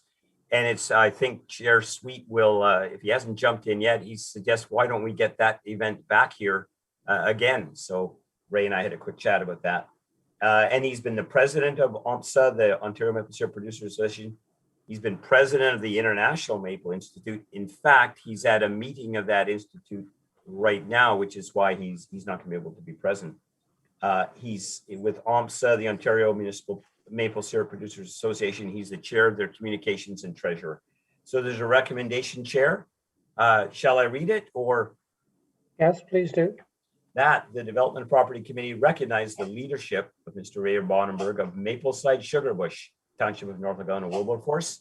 He's provided to Renfrew County, Ontario, Canadian and North American maple syrup industry. And I believe the warden may, anyway, that's the recommendation, Chair. Okay, fine, thank you. Need a mover and a seconder to accept the recommendation. Dan and Kathy, discussion. I think it's a great, Warden, you got your hand up before. Thank you, Chair. So we have a lovely certificate that I was hoping to be able to present to Mr. Bonenberg this afternoon. But that being said, I'm going to try, now that we can sort of move around with the support of public health, I'm going to try to see if I can go to see Mr. Bonenberg and present him personally with the certificate. Yeah, that would be marvelous. He's a great guy, and he's done a lot for the county of Renfrew for sure. So well deserved. Thank you. Any comments on the recommendation? Call for the vote. All in favor? Opposed of any? It's carried. There we go. Under bylaws, do that and finish this up, and then I'll go back to the information items. Thanks, Chair. Item 7 is regarding a letter of agreement between the County of Renfrew and the Eastern Ontario Leadership Council. And it's regarding a study that the County of Renfrew, in collaboration with Ride Shark Corporation, and that's the corporation that provides our rideshare program. That's our commuter program and rural travel program. It's been on hold essentially since COVID erupted. We were successful in an application to the Eastern Ontario Leadership Council to pilot and demonstrate how a rideshare platform can support rural transportation in Ontario, and specifically directed at the seniors population living rurally and in winter road conditions. So the County of Renfrew is ideal for that. Big rural area, hills, open fields, forests, and we have a genuine winter here. So just Chair, there's a letter of agreement that requires the signatures to be signed, and I have the recommendation that the Development and Property Committee recommend to County Council that a bylaw be executed to enter into an agreement with the Eastern Ontario Leadership Council to enable the County of Renfrew to conduct the commuter pilot project on behalf of and with the financial support of the Eastern Ontario Leadership Council. And I just will add that this project dovetails very neatly with our commuter Ride Shark platform. It obviously, It's very exciting project for us to be able to deliver, and it's attached to the Autonomous Vehicle Innovation Center of Ontario as well. Oh, Thank you for that. Need a mover and a seconder for the to accept the recommendation, please. Jeb, seconded by Dan. Discussion. Seeing none, I'll call for the vote. All in favor? Opposed of any? It's carried. Okay, we'll go back to information item number 1, trail usage. Any comments? excuse me, Chair, there's one more item, number 8. Oh, pardon me, sorry. Yes, you're right, the RED program, sorry. Go ahead. Thanks, Chair. So RED, Rural Economic Development Program, we've been successful with a funding application to get 50% funding for a project of up to about $29,500 contribution.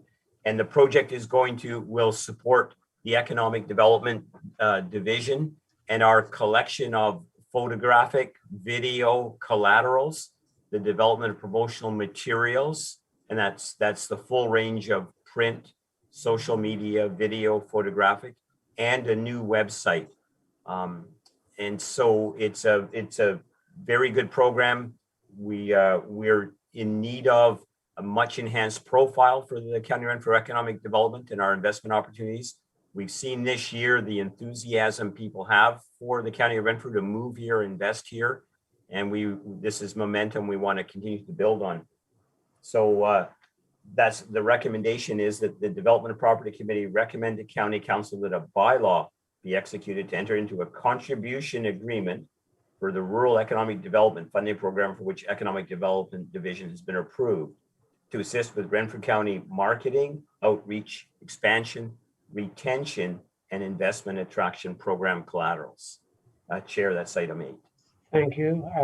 Motion to accept the recommendation. You move it to second, please. Sheldon, seconded by Kathy. Discussion. Seeing none, call for the vote. All in favor? Opposed of any? It's carried. Information item number 1, comments, trail usage. Peter? Thank you. This is a very interesting document,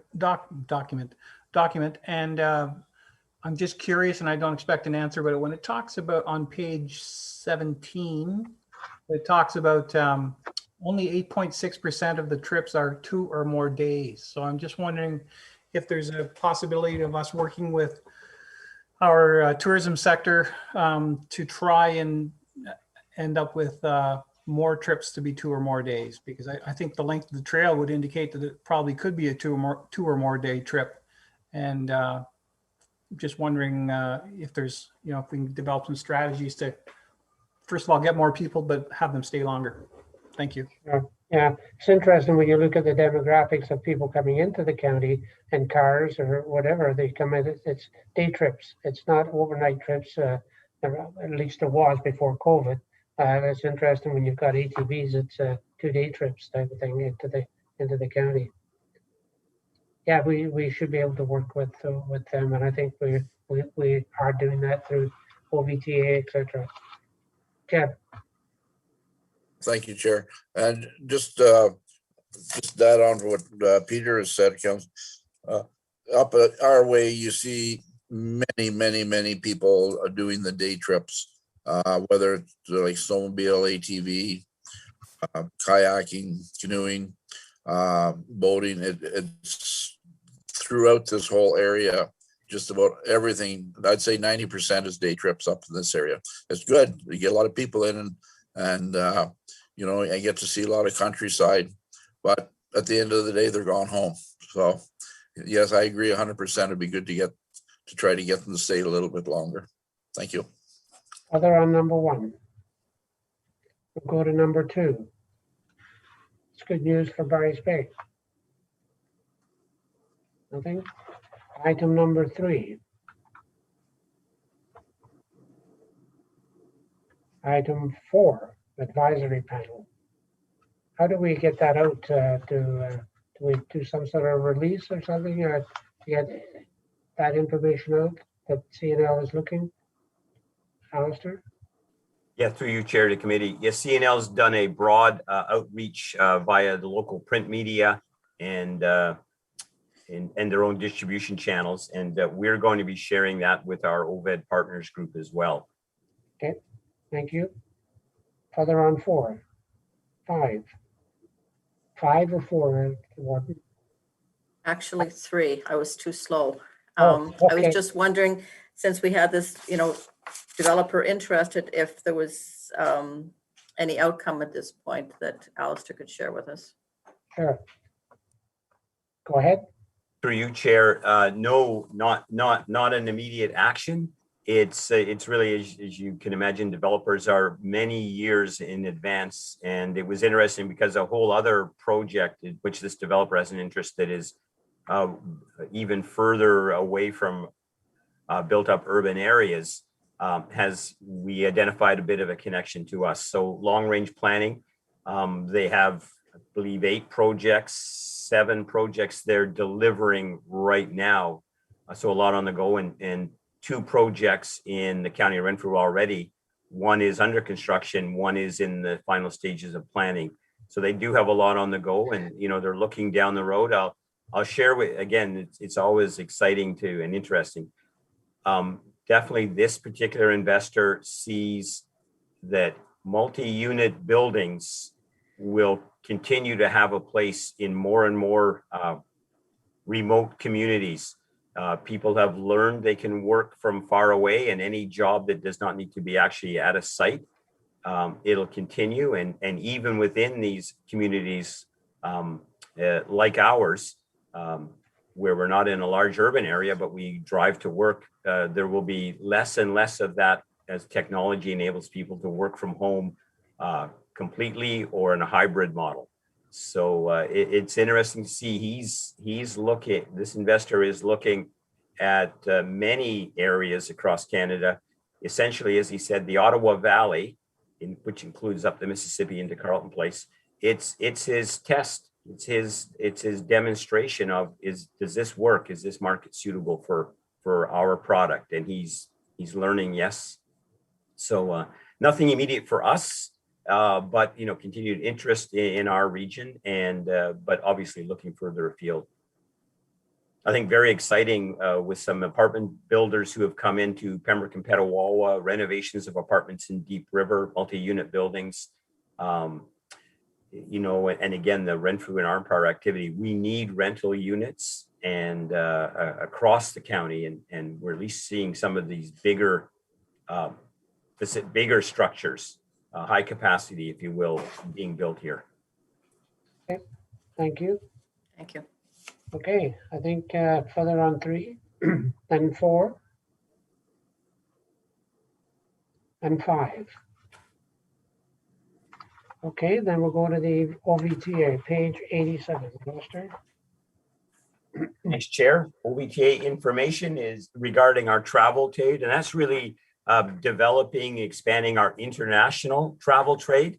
And to Councillor Reinwald's point and Reeve Emo's points, OVTA focus is very much on increasing overnight stays, so multi-day. Yeah, it's day traffic is solid, and for years now, it's been our strategy really to work on longer stays, overnight stays, growing that market. The international travel trade, of course, is ideal for that because they are coming and exploring and spending some time.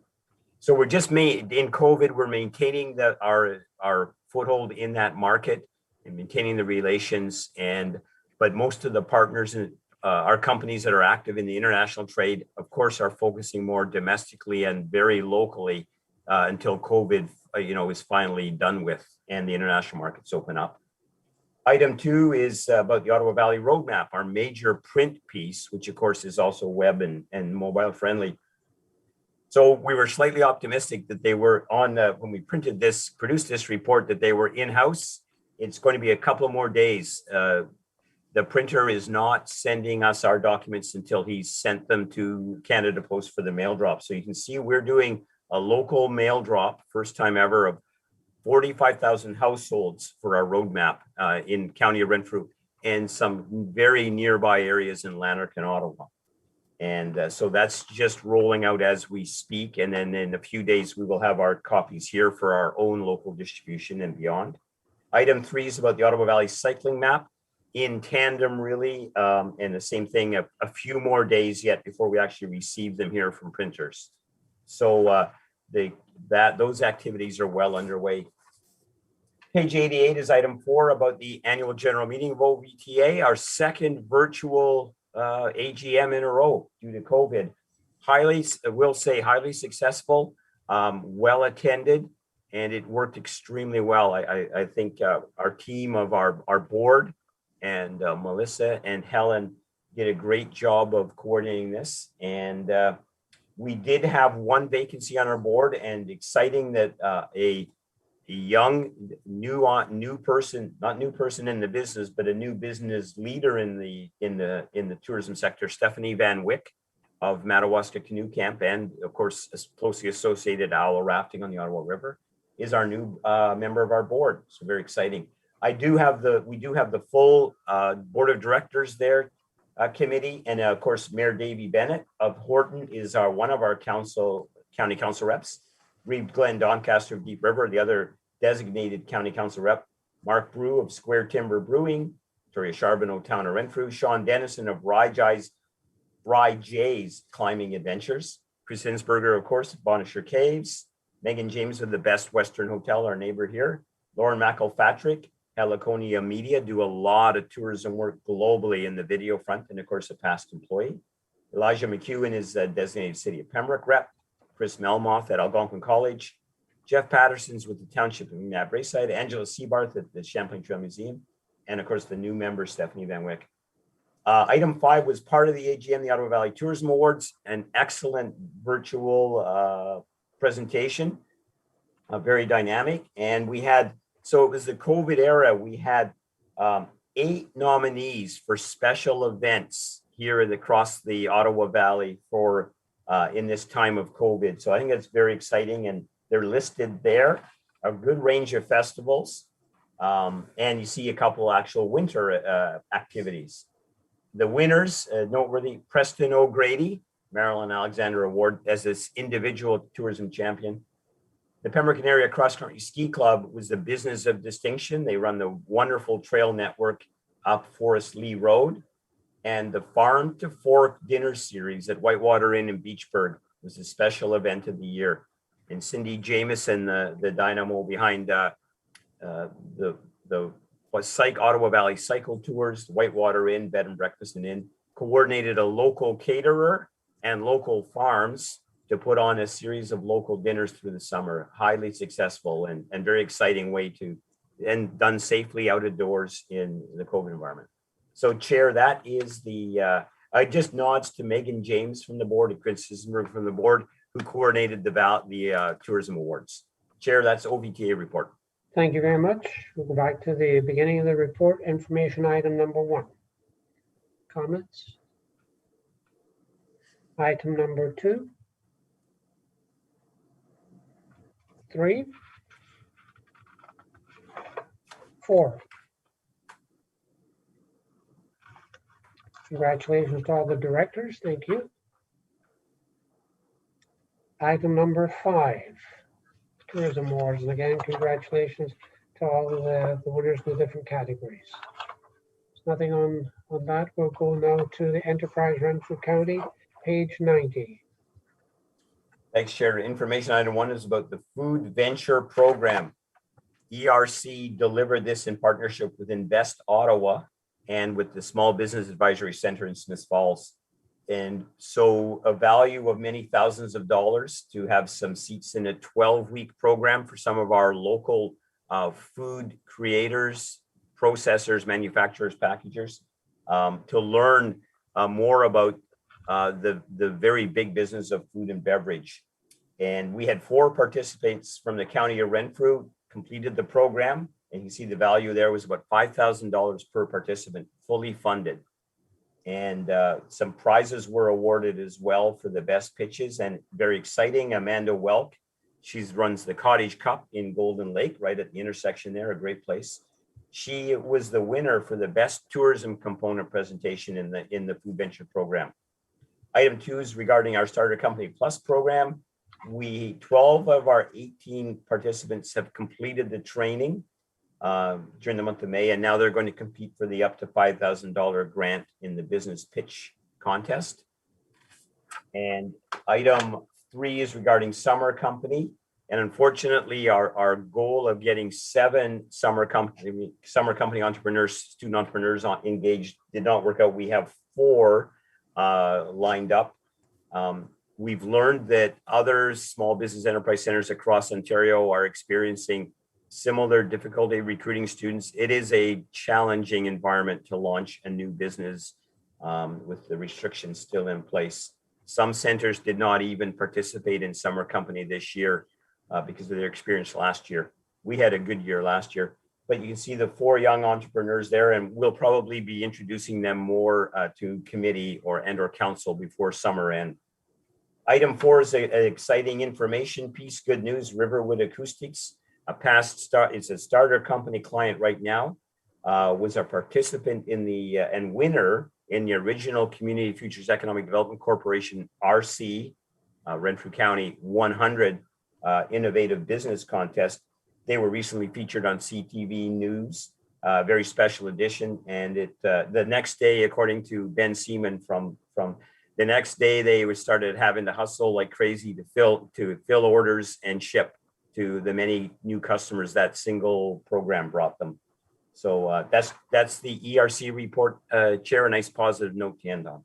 Thank you very much. Information item number 1. Any comments? I have to tell you, I cannot drive by the Cottage Cup on the way to the cottage. The butter tarts are to die for. Any comments on 1?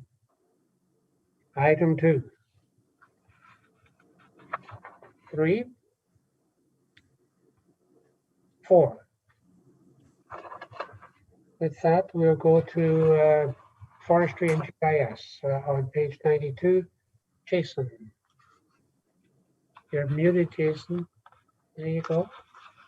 No, you're not muted now. Yes, you are. There.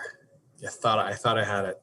Yeah, you did. Yes, I did. Thanks very much, Chair, and good afternoon, community members. First item under the forestry section for information is just the forestry and trails activity tracker for the months of March, April, and May. And we're not totally finalized on this activity tracker. And again, if we proceed to move along, this may change. You'll see that on page 95, and no large surprises in the distribution of work between forestry and trails between the forester and the forestry trail technician positions.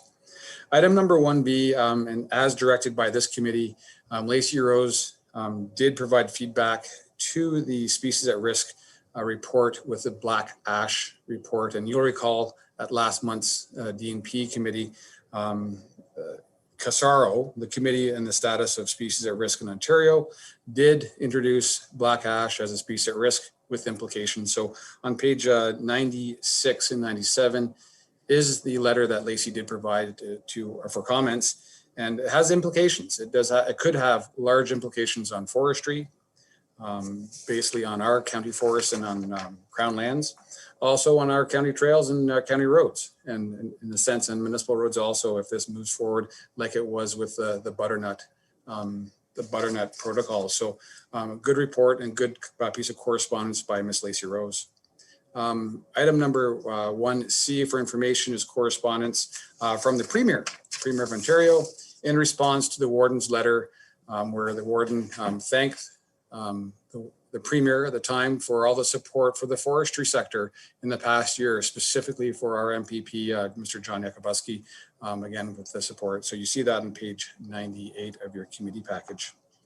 Item number 2 under GIS is just the activity tracker for the full 6 months between January and June 2021, and that's on page 99. It's like a large number, like a 433 projects, but again, individual calls from municipalities are kept track, as you see in that package on page 99 of what GIS staff works on throughout the last 6 months or so. Chair, item number 3 is resolutions. Do you want me to go ahead with the resolutions or just go through the information section first? Oh, you got a few of them there, don't you? Okay, item number 1 under information, 1A. Clean that up. 1B. 1C. Item number 2, the GIS tracker. Okay, nothing? Then we'll start on resolutions. Thanks, Chair. And the title of the resolution, first resolution, is the draft forest biomass action plan, and the recommendation, Chair, that the Development and Property Committee recommend that county staff provide comments before the June 21st, 2021 deadline to the draft forest biomass action plan, consistent with the feedback from local forest industry. And as background, and committee should be aware that we brought this forward, this action plan that was produced by the province of Ontario at the last committee session, where the idea is to use other sources of the fiber for different reasons, and very beneficial for the forest industry. I do believe Mayor Keller, Councillor Keller made mention of that at the last committee meeting. And again, this is very positive for the local forest industry and the provincial forest industry. So staff will reach out to local forest industries to make sure the message is consistent when we provide feedback to that. Item number 4, Chair, Just a minute, I'll just clean that one up. You see that recommendation there? The mover and seconder. Peter, you're moving it? Yes, and seconded by Sheldon. Discussion? Seeing none, we'll call for the vote. All in favor of the recommendation? Opposed? That's carried. Okay, number 4. Number 4 is and is the last one in my report, is talking about the invasive Phragmites. So the recommendation, rather lengthy, but I'll get through that. So that the Development and Property Committee recommend that a county council support the Township of the Archipelago in requesting that the Ontario Ministry of Transportation, MTO, communicates their strategy on mapping, detecting sites, and controlling invasive Phragmites on provincial highways, and specific highway management plans and results by each MTO region and each highway in the region, and work in coordination with the Township of the Archipelago to help try to manage the effect of the invasive Phragmites. And further, that staff be directed to forward a copy of this resolution to the Ontario Minister of Transportation, the Ontario Minister of Environment, Conservation and Parks, and the Minister of Environment and Climate Change Canada. And as background, Phragmites is an invasive plant. I do have pictures if you need to show what it looks like. Essentially, it's a rather large reed, a water plant. It's over 6 feet tall, well over 6 feet tall. It does, because it's an invasive species, invasive plant, it overtakes all the environment it invades. You'll see this plant on Greenwood Road, to provide an example, along Calabogie Road near the resort, the ski resort in the ditch. So it is an invasive plant. It does reduce the biodiversity in areas. It does reduce the drainage. It is a fire concern when it does die and dry out. And again, right now there is no protocol from the province. Even though the province has an Invasive Species Act, they're having issues specifically in the archipelago, the Township Archipelago, where their area near Parry Sound is water. They have large tracts of land where this plant has taken over. We see this here not on that extent yet. It's not even on the noxious weed list yet. So this plant is a concern to most municipalities in Ontario. It's not dangerous like wild parsnip, but it is taking over large tracts of land. And so I think that by supporting this resolution, we can move forward with our own internal policies. Because right now, even though we do have it on county lands, the county right-of-ways, but we don't have a policy in place to address these small pockets that we have right now. So that, Chair, is the background. Okay, I have no idea what that is. I don't. Except you say it's 6 feet tall. What does it look like?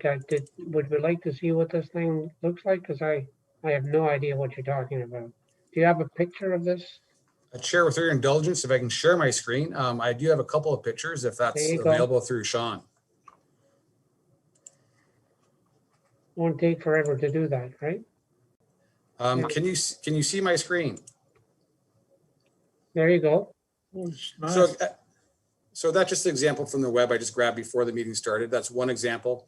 I do have one more if I can quickly bring it up, where again, it overtakes, it's very tall, smothers any native plants that are in the area. Geez, I think I've got some of that in my garden. That's where it came from, because it is an ornamental plant. It's Yeah. very impressive, and in clumps it's fine when you control it, but again, like an invasive plant, it takes over. Okay. One more picture if I have it. Again, the smaller picture, if you can see it on the screen or not. This is in comparison to the native plants to the left of this image. I'm not sure how Yes, well this yes. is coming through. Yeah. Okay. Fair enough. So once you know what the plant looks like, unfortunately, it's more in the environment than most people realize until you actually take notice. Thank you. Okay, there you go. I'll check it all out, guys. All right. So you see the recommendation. They didn't move in the seconder to accept the recommendation. Kathy and Jeb, any discussion on that? Then I'll call for the vote. All in favor? Opposed? It's carried. Thank you. Now we'll go to real estate. We're speaking to this. Page 102. I'm Great. back. I know Councilor Emo waved me goodbye, but I'm back. That's what matters. Okay, Chair. Maybe by August, but maybe somebody else, but right now it's me. Item number 1 on the real estate division report is the projects update in the appendix. So just a bit of an update that things are ongoing. We have staff, even though Kevin has left the building, except for a couple of days a week. We're still doing things, including the sign is out front and some other minor capital and non-capital issues at our building. So those items number 1 and 2 are just an update to committee that work continues to upgrade our buildings where necessary and as budgeted. Item number 3 is to do with the the service delivery improvement project, or the renovation here at the county building. We were asked by County Council at the end of May to bring back a report and some clarification on some of the financial details on where we're at. And that is before you today in this rather lengthy report. So I just wanted to point out, just tag team between Jeff and myself and Paul, where we were and where we are. So back in 2019, the resolution is before you on page 102 of your report, that we would move forward with the Venton Group, or Plus VG, as an architect on the project. Of course, moving ahead with them comes with a cost of a percentage of construction value.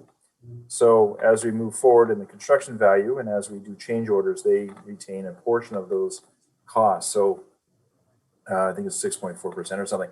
So each dollar spent has a cost implement to it, or a cost effect to it. So on page 103, it does suggest some of those costs that are there. So 6.4%, and then 48.5 just beyond that. And there were some other design things that we had to work through right back at the beginning, including working with the health unit at the time on expanding their footprint here. We went through several designs that were eventually halted because the health unit eventually went downtown to their current facility. But we worked with that. That was additional cost. We had to do some pre-qualifications of all the contractors that we weren't really able to do and left it in their good hands to do. So those are additional costs. We've had several design changes and layouts to accommodate the different staff numbers and different people and the different ways how people, the public, when they enter this building will work.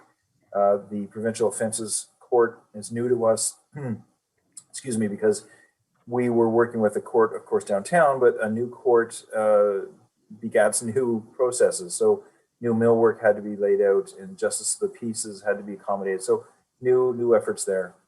Of course, part of the project as approved was to bring the paramedics into this building and renovate that area. So that was a little more extensive than originally thought. Council chambers, of course, we brought before you and that was approved. So we're working through those changes. That was an approved additional 300,000. And the furniture package, as we got into it, the original estimates were, as we found out, a little bit low on what furniture would cost us. And of course, the staffing numbers changed a little bit from community services to bump up that number a little bit. So that quote came in a little bit higher than originally estimated to be. In any case, at the May 27th last year, in 2020 meeting, County Council did approve GMEC construction at around $3.4 million, and that all the funds to pay for this, of the $3 million, would be allocated from the Working Capital Reserve Fund to complete the project. Then an additional $725 from the Modernization Fund, and another $300,000 from the Social Services budget to be brought in to complete the project. And again, we had approval at that time that the paramedics would move in and that the Emergency Operations Center be located in that new area where the health unit once was. So just a bit of a background, just so it's all in one place. These are the resolutions that staff have been working on to move the project forward and the direction that we've had. Then, of course, in May of last year, around the same time that we were applying for some monies that we were determined weren't eligible, we quickly shifted gears and council passed a resolution that we'd spend upwards of $300,000 of the COVID emergency funding assistance program would reallocate from there to the provision of unallocated funds. So $300,000 eventually was removed to pay for the county council upgrades, which again are currently underway. So again, page 104 is a breakdown of where we brought to you last month, the county council, that the projected budget at this time is about just under $4.9 million. And again, we've had several change orders that all the way along, we've been coming to DMP, to this committee, as you know, on a monthly basis of where we're at. And I've been asked, as Kevin has been asked, where are we at in contingencies? Well, we're eating them up, but we're getting close. Then over the course of the last few months, significant changes have occurred. When we're getting into the building bones of some of the downstairs, it was further discovered, like things happen when you renovate a home, the cabling for the building was older and not the newer Cat 6 style, and we're upgrading to a new digital phone system here. So that was an additional $50,000, for example. An emergency operations center really shouldn't exist without proper washroom and shower facilities. So we included new shower facilities into this building, additional costs again. The flooring originally designed for the reception area wasn't sufficient to really work in the space. It wasn't quite, it was more of a design choice. We included more tiles into the design, additional costs. As we anticipate opening throughout the next month or two to the public, and understanding that the pressures of the pandemic will exist long after we open, we've had to make changes to the design to accommodate plexiglass at all of our counters, much like you've done in your own municipalities. So we've got a lot of public facing areas, including county council. So that's another $40,000. So these are just a small snippet. I mean, right here, we're looking at $150,000 of very unexpected changes to the overall design that really wouldn't have even been contemplated in a contingency. Contingencies are meant for small change orders that happen along the way. So we are cognizant that we have exceeded some of the budgetary numbers that we originally presented to you. However, and Mr. Foss can support me on this, the repayment program still exists in the same amount of time. And I don't believe the borrowing efforts will change at all. And when I say borrowing from our reserves to do this will not change on the scope of the plan. Of course, I'm looking, and I actually don't see Mr. Foss actually on this call anymore, so I'm kind of left on my own devices right now, Paul and myself. But again, I do want to bring this forward to you, and we can bring it again to FNA. But again, we are closing in on the end of the project. We have about 3 to 5 weeks left of this project to be, for the most part, largely wrapped up, with some small changes happening throughout July because of a severe supply chain shortage. That is, from plexiglass to electrical panels are all stuck somewhere in a ship somewhere, and it's very difficult to get this project finished on time and quite succinctly on budget with the severe COVID restrictions we've had in place since March of last year. So again, I bring this to you and happy to answer questions as we move forward, although I do see the CAO's hand once. Sure. Paul? Thank you, Chair. Just to add to Craig's comment, the last couple of months have been a bit of a challenge with change orders, whether it's been the office furniture component and some of the cost overruns associated with that, or the additional demands with the Justice of the Peace and the provincial offenses folks in terms of upgrading those facilities to accommodate their needs. They have added on costs. But Craig is correct. At the end of the day, our business case continues to hold true, and then we will see a 1% savings on the levy after we pay this off, and we will see an annual savings of approximately $470,000 a year with this project. So, you know, have we done the right thing? Absolutely. Have there been some cost overruns? Yes, there have been. Much of them associated with building a project during COVID, and then some unforeseen issues along the way.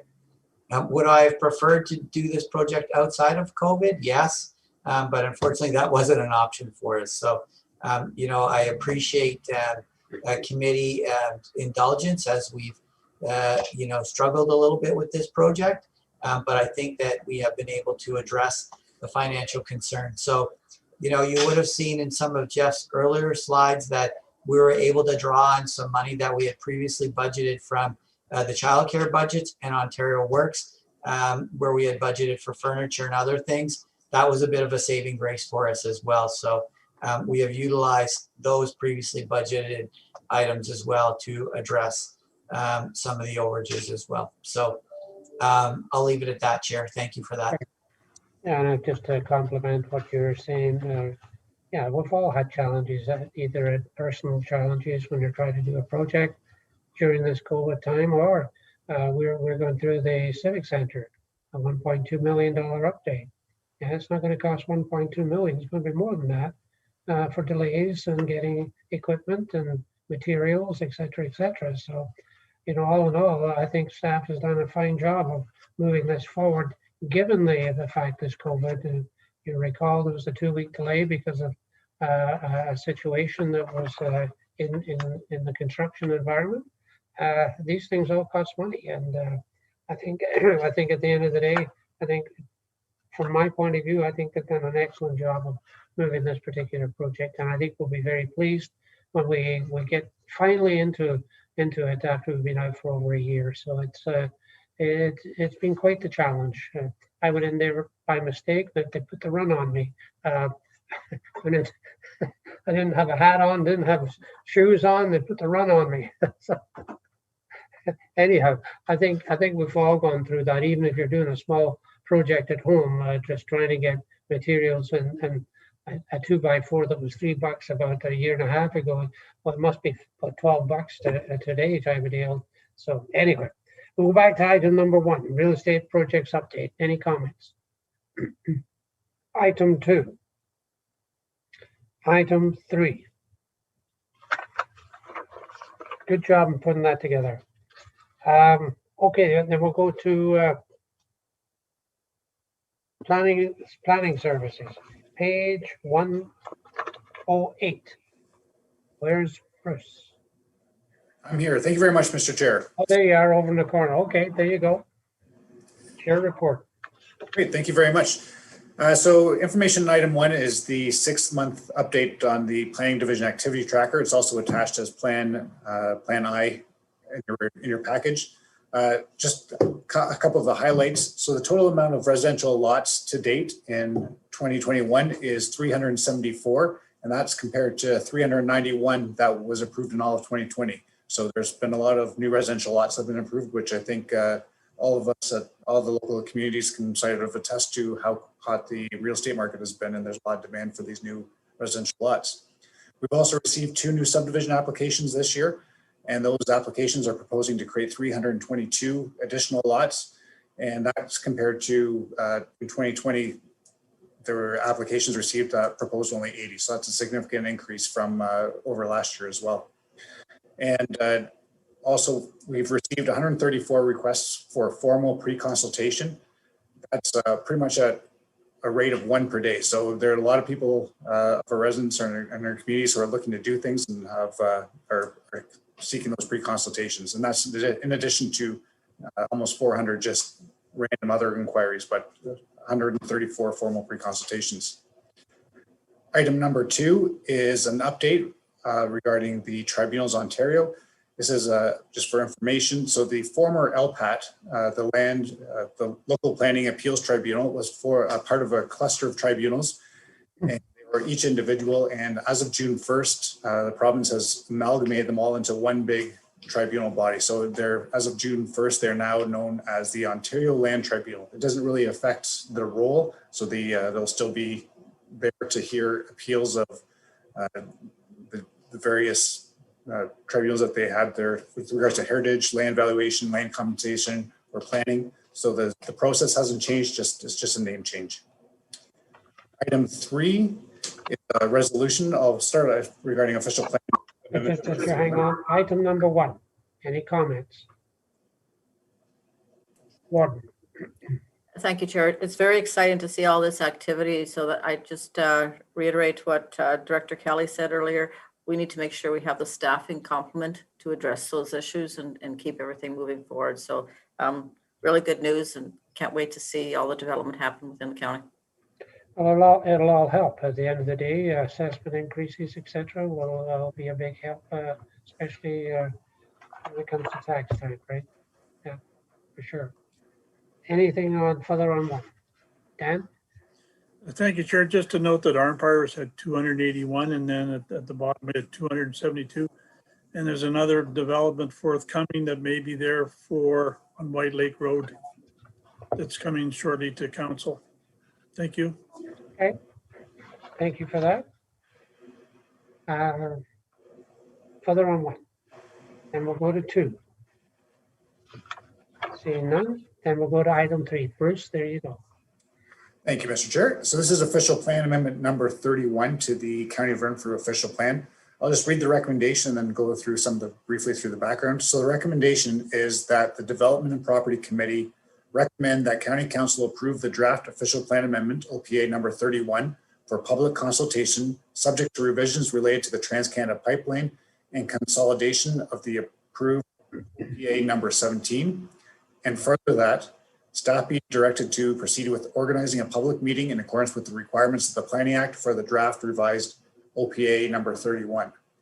So by ways of background, the County Council directed that staff circulate the draft amendment and for comments to local municipalities, to some of the public agencies, including MMAH, and we requested those comments back by May 17th.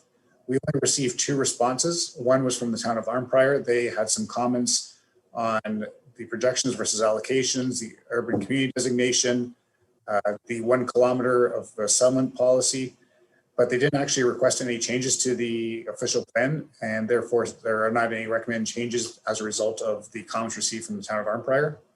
We did receive comments from the Trans-Canada Pipeline. They had some changes to the policies that they were requesting, specifically around making sure that they are circulated if there's development proposed within 750 meters of one of their compressor stations. I believe there are 2 compressor stations within the county. And so they asked for a couple of tweaks to the policy related to their pipeline and their interest. And so we are recommending that their requested changes are included in the updated official plan amendment. And the last one was related to the Calbogie Motorsports track in the township of Greater Madawaska.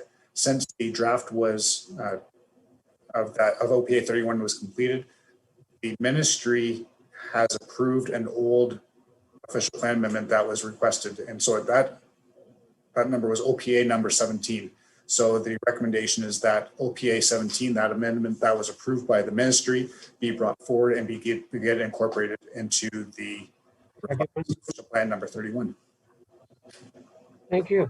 Appreciate that. And we haven't heard back from the ministry yet. Is that correct?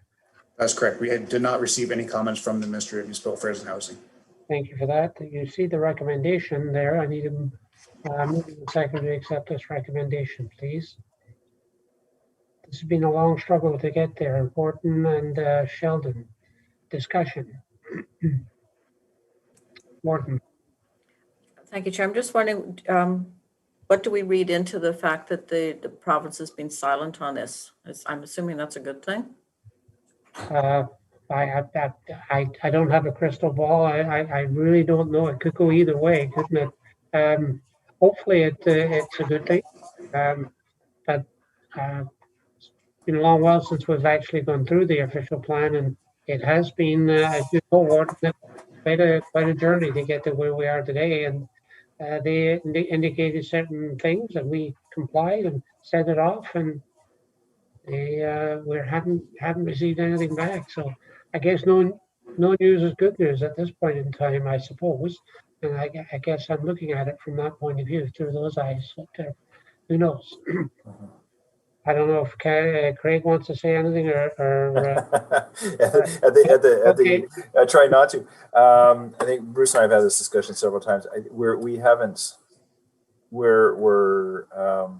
hopeful that this will be the only, we won't have any comments move forward. Now, I think what Bruce, not part of Bruce's report, but I think we've talked about it before, was the path forward is that from this point, based on committee and council's approval of moving the process forward, will be the public meetings likely in August, I think, Bruce, or a virtual meeting in August for the public.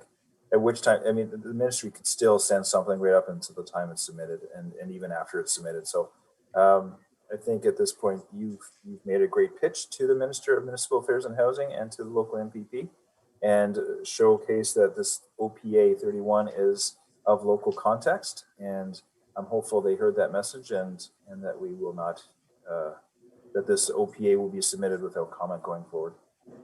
Paul, thank you for that, Craig. Paul? Thank you, Chair. I just want to seek clarification. Maybe Bruce can answer this question, or you, Craig. After the public meeting, what is the process? Since we have the authority to approve our own official plan, essentially we need to bring back the comments back to county council, and then they go in front of council, and staff would make recommendations on those comments. But essentially, should council decide to approve it, we have a new official plan without it going back to the province. Am I correct? I'll let Bruce handle that question, Paul. So through you, Mr. Chair. Yes, that's correct. So after it goes through the public meeting, we'll take back a report to through DMP to county council as well, outlining any of the comments that we've heard.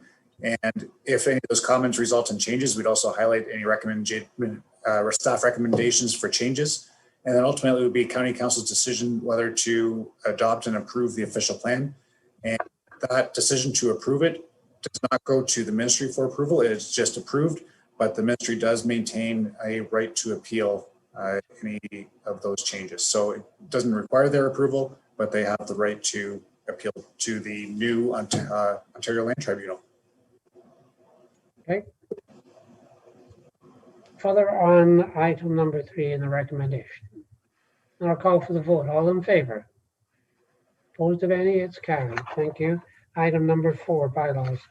OP amendment. Bruce? Thank you, Mr. Chair. This is one that some members may have already seen or be familiar with.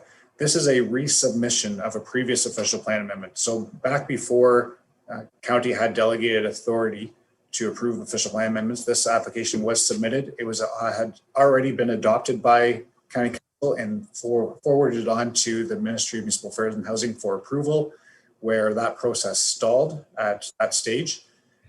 And the county was delegated approval for these. The applicant decided to withdraw their application at the provincial level and resubmit it again to the county for our consideration. And this time, if county council decides to approve it, it does not have to go off to the ministry for their approval.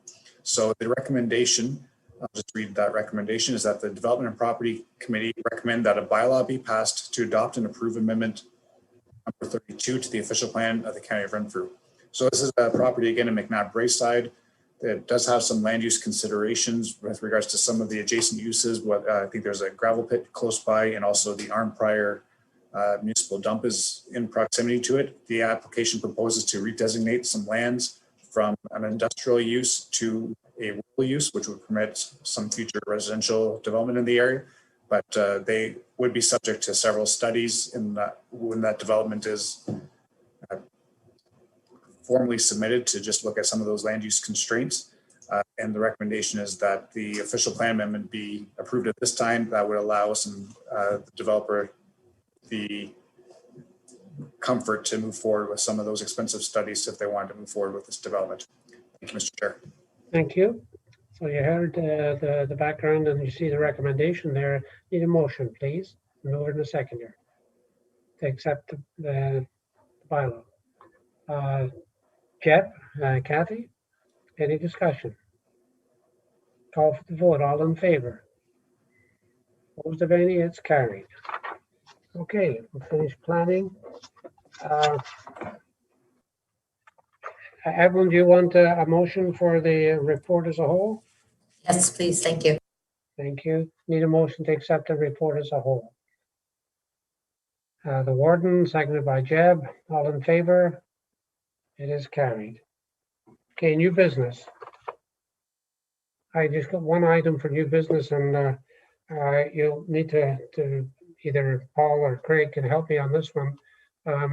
I'll give it very briefly to you. About 2 weeks ago, I received a call, what I considered was a courtesy call from one of the ministries with regards to the Petawawa Air Monitoring Station situated in Petawawa.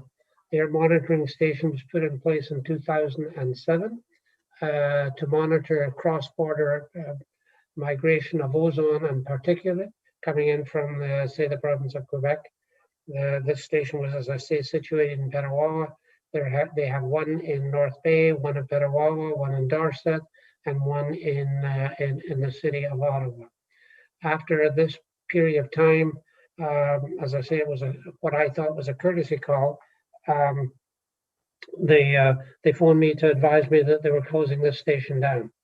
The rationale behind that was that all the readings were identical between North Bay, ourselves, Dorset, and the city of Ottawa. And I said, is it fait accompli? And they said, well, that's our intention was to take this out, and we're just phoning to advise you.